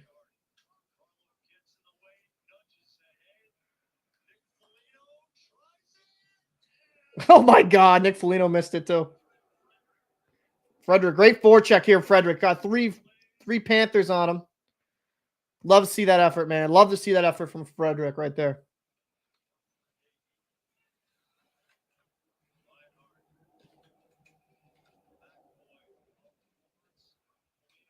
Foligno kind of killing time here.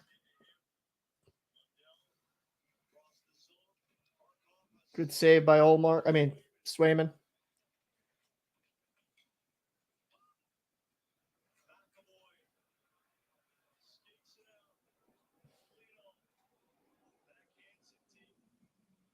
Minute 25 here. Up 5-2. Only 8 seconds left on the power play for the Panthers. Coming in with some speed, Hathaway.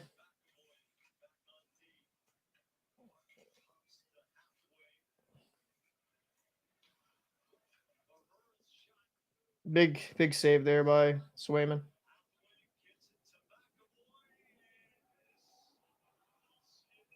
$56 seconds left and icing there. Well, I mean, Swayman got tested a couple times here. Good saves.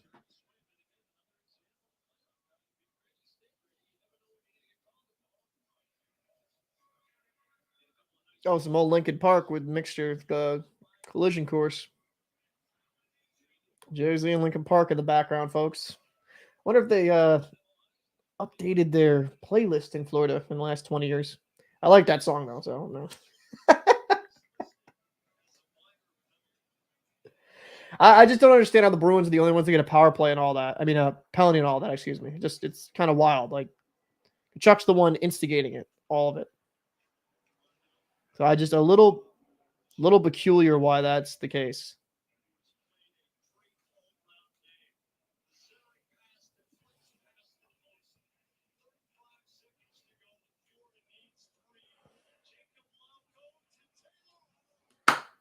Great pass from Lauco over to Hall. Death bell. 6-2 Bruins. Hall gets 2 goals. He played a fantastic game. Used a lot of his speed, hustle. That first goal where he one-handed it to himself was absolutely fantastic. Now I can safely say this game is over. Just, great game. Bruins, Panthers had some good surges. They had some really good surges. They had 45 shots thus far in the game. So that's 15 shots per period, which is phenomenal pressure. Panthers had some good surges. Bruins just were able to maintain it. Unassisted. Taylor Lauco passed that, NHL.com. That's not unassisted. Hey, man, $2, $1, 50 cents. It's all appreciated. Big win by the Boston Bruins, 6-2. This was a statement game. All the malarkey, all the foolishness that was happening. A little bit of rough stuff.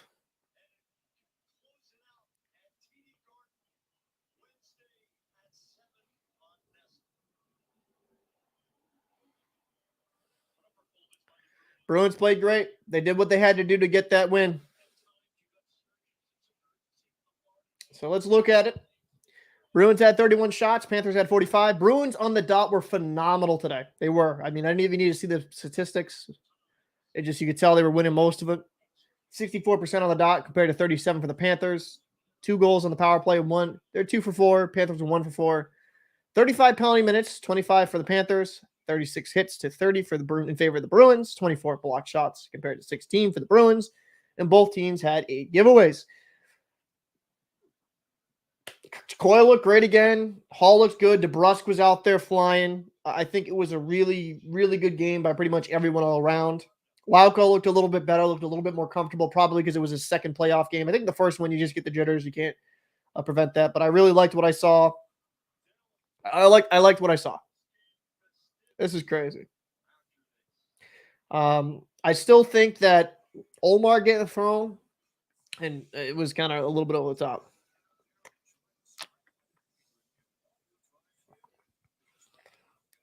A little bit over the top. I'll say that. So, I mean, I appreciate everyone coming through, everyone watching with me. I might do another stream tonight around 9 for the LA Kings and Edmonton Oilers.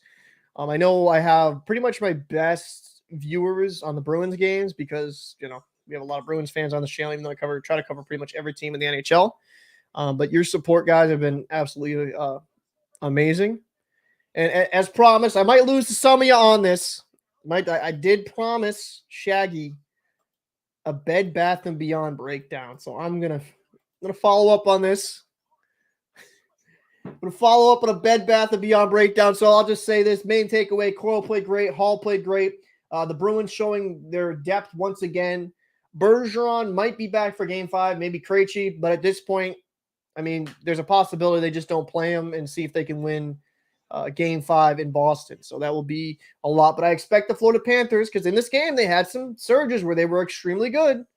They had some surges where they were all over the Bruins. The Panthers aren't going to go away quietly. It's a 6-2 game. I don't really have a feeling that it was a 6-2. But we are here for the Bed Bath & Beyond breakdown, folks. This is why you subscribe. Not for hockey content, but for retail store breakdowns. Okay, let's go. And I'm a man of my word.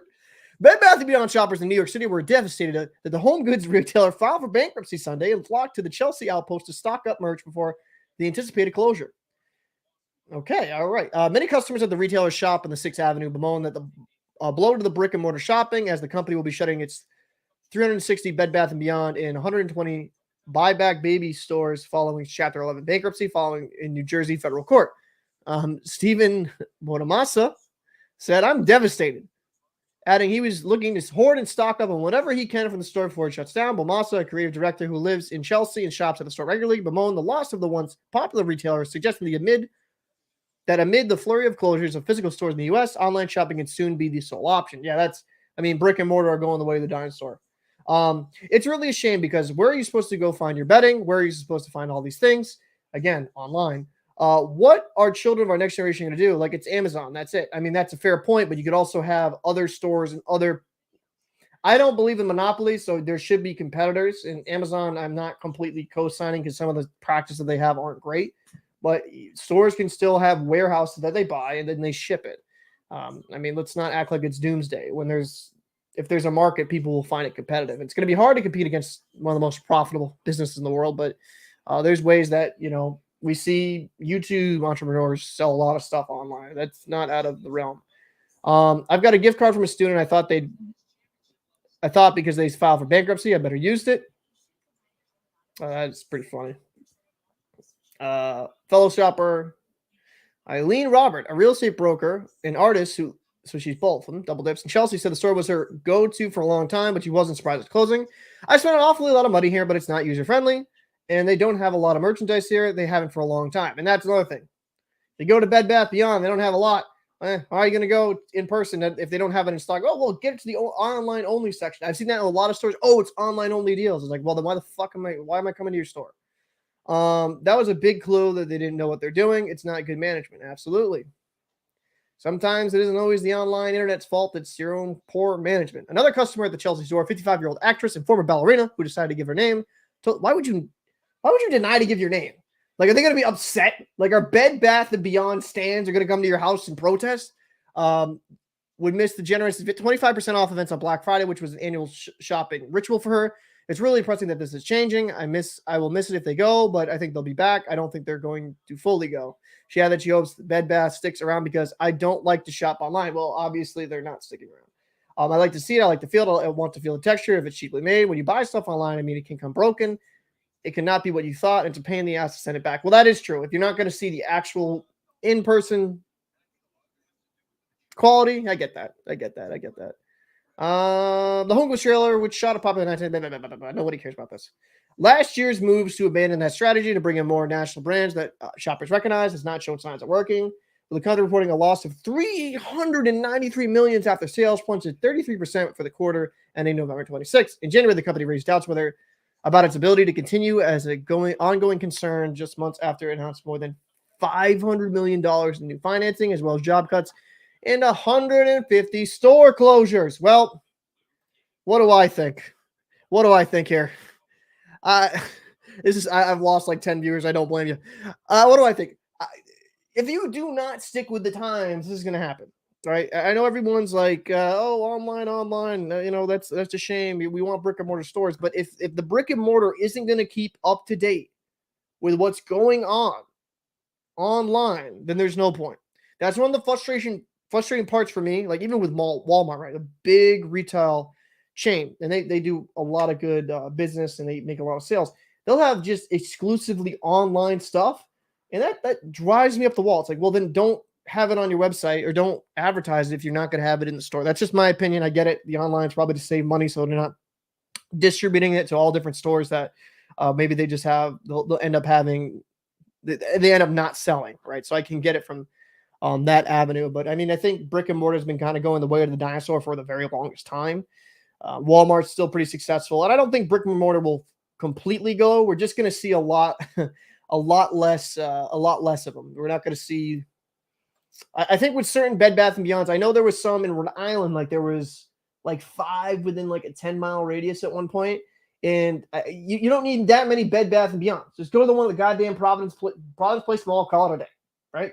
You don't need 10 of them. So I think some of it's been a little bit overzealousness by Bed Bath & Beyond, but and yeah, absolutely. But Bed Bath & Beyond is not really a mom and pop store, but I agree. Like mom and pop stores got to learn how to change the times, really get together. Like making an online store is easy. Anybody can do that these days, right? Just get yourself a fucking warehouse, start off small, make it out of your garage. That's what Amazon did. Get a garage and just, do the best you possibly can. You always got to start at scale and go from there. So, I mean, that is my Bed Bath & Beyond breakdown. It was a business that didn't know how to run itself as a business. And that is why they are where they are. Well, I here, the Locker Room NHL expert, as well as Bed Bath & Beyond financial advisor, I appreciate everybody popping through. Random way to end the stream, but I keep my word. I'm going to stick with it. Shaggy wanted a breakdown and bring it forth. If you enjoy these videos, make sure to check out all the other stuff on the channel. I will be going live again tomorrow. I might go again live tonight. Also, there is a Discord down below in the description. I would greatly appreciate it if you guys checked it out, join the Discord, had some hockey conversation. I've been feeling a little bit under the weather, so I haven't been as active. But, if you guys want to have the hockey talk, just add me at Captain Paul. And again, thank you guys so much. You guys have been amazing. Headphone Dog, Shaggy, BMF, Tenacious. God, so many. Daryl came in for a bit. Gerald, Soph, Red Ghost, Ben. Oh, man, I got to go through all of them. Ben Blue, JL, even though he's kind of a hater. John Classic coming through. So many guys. Clomp Sauce as well. Thank you guys so much. You guys have been phenomenal, and you really do make me enjoy doing this. So take it easy, boys. Peace. Bed Bath & Beyond expert.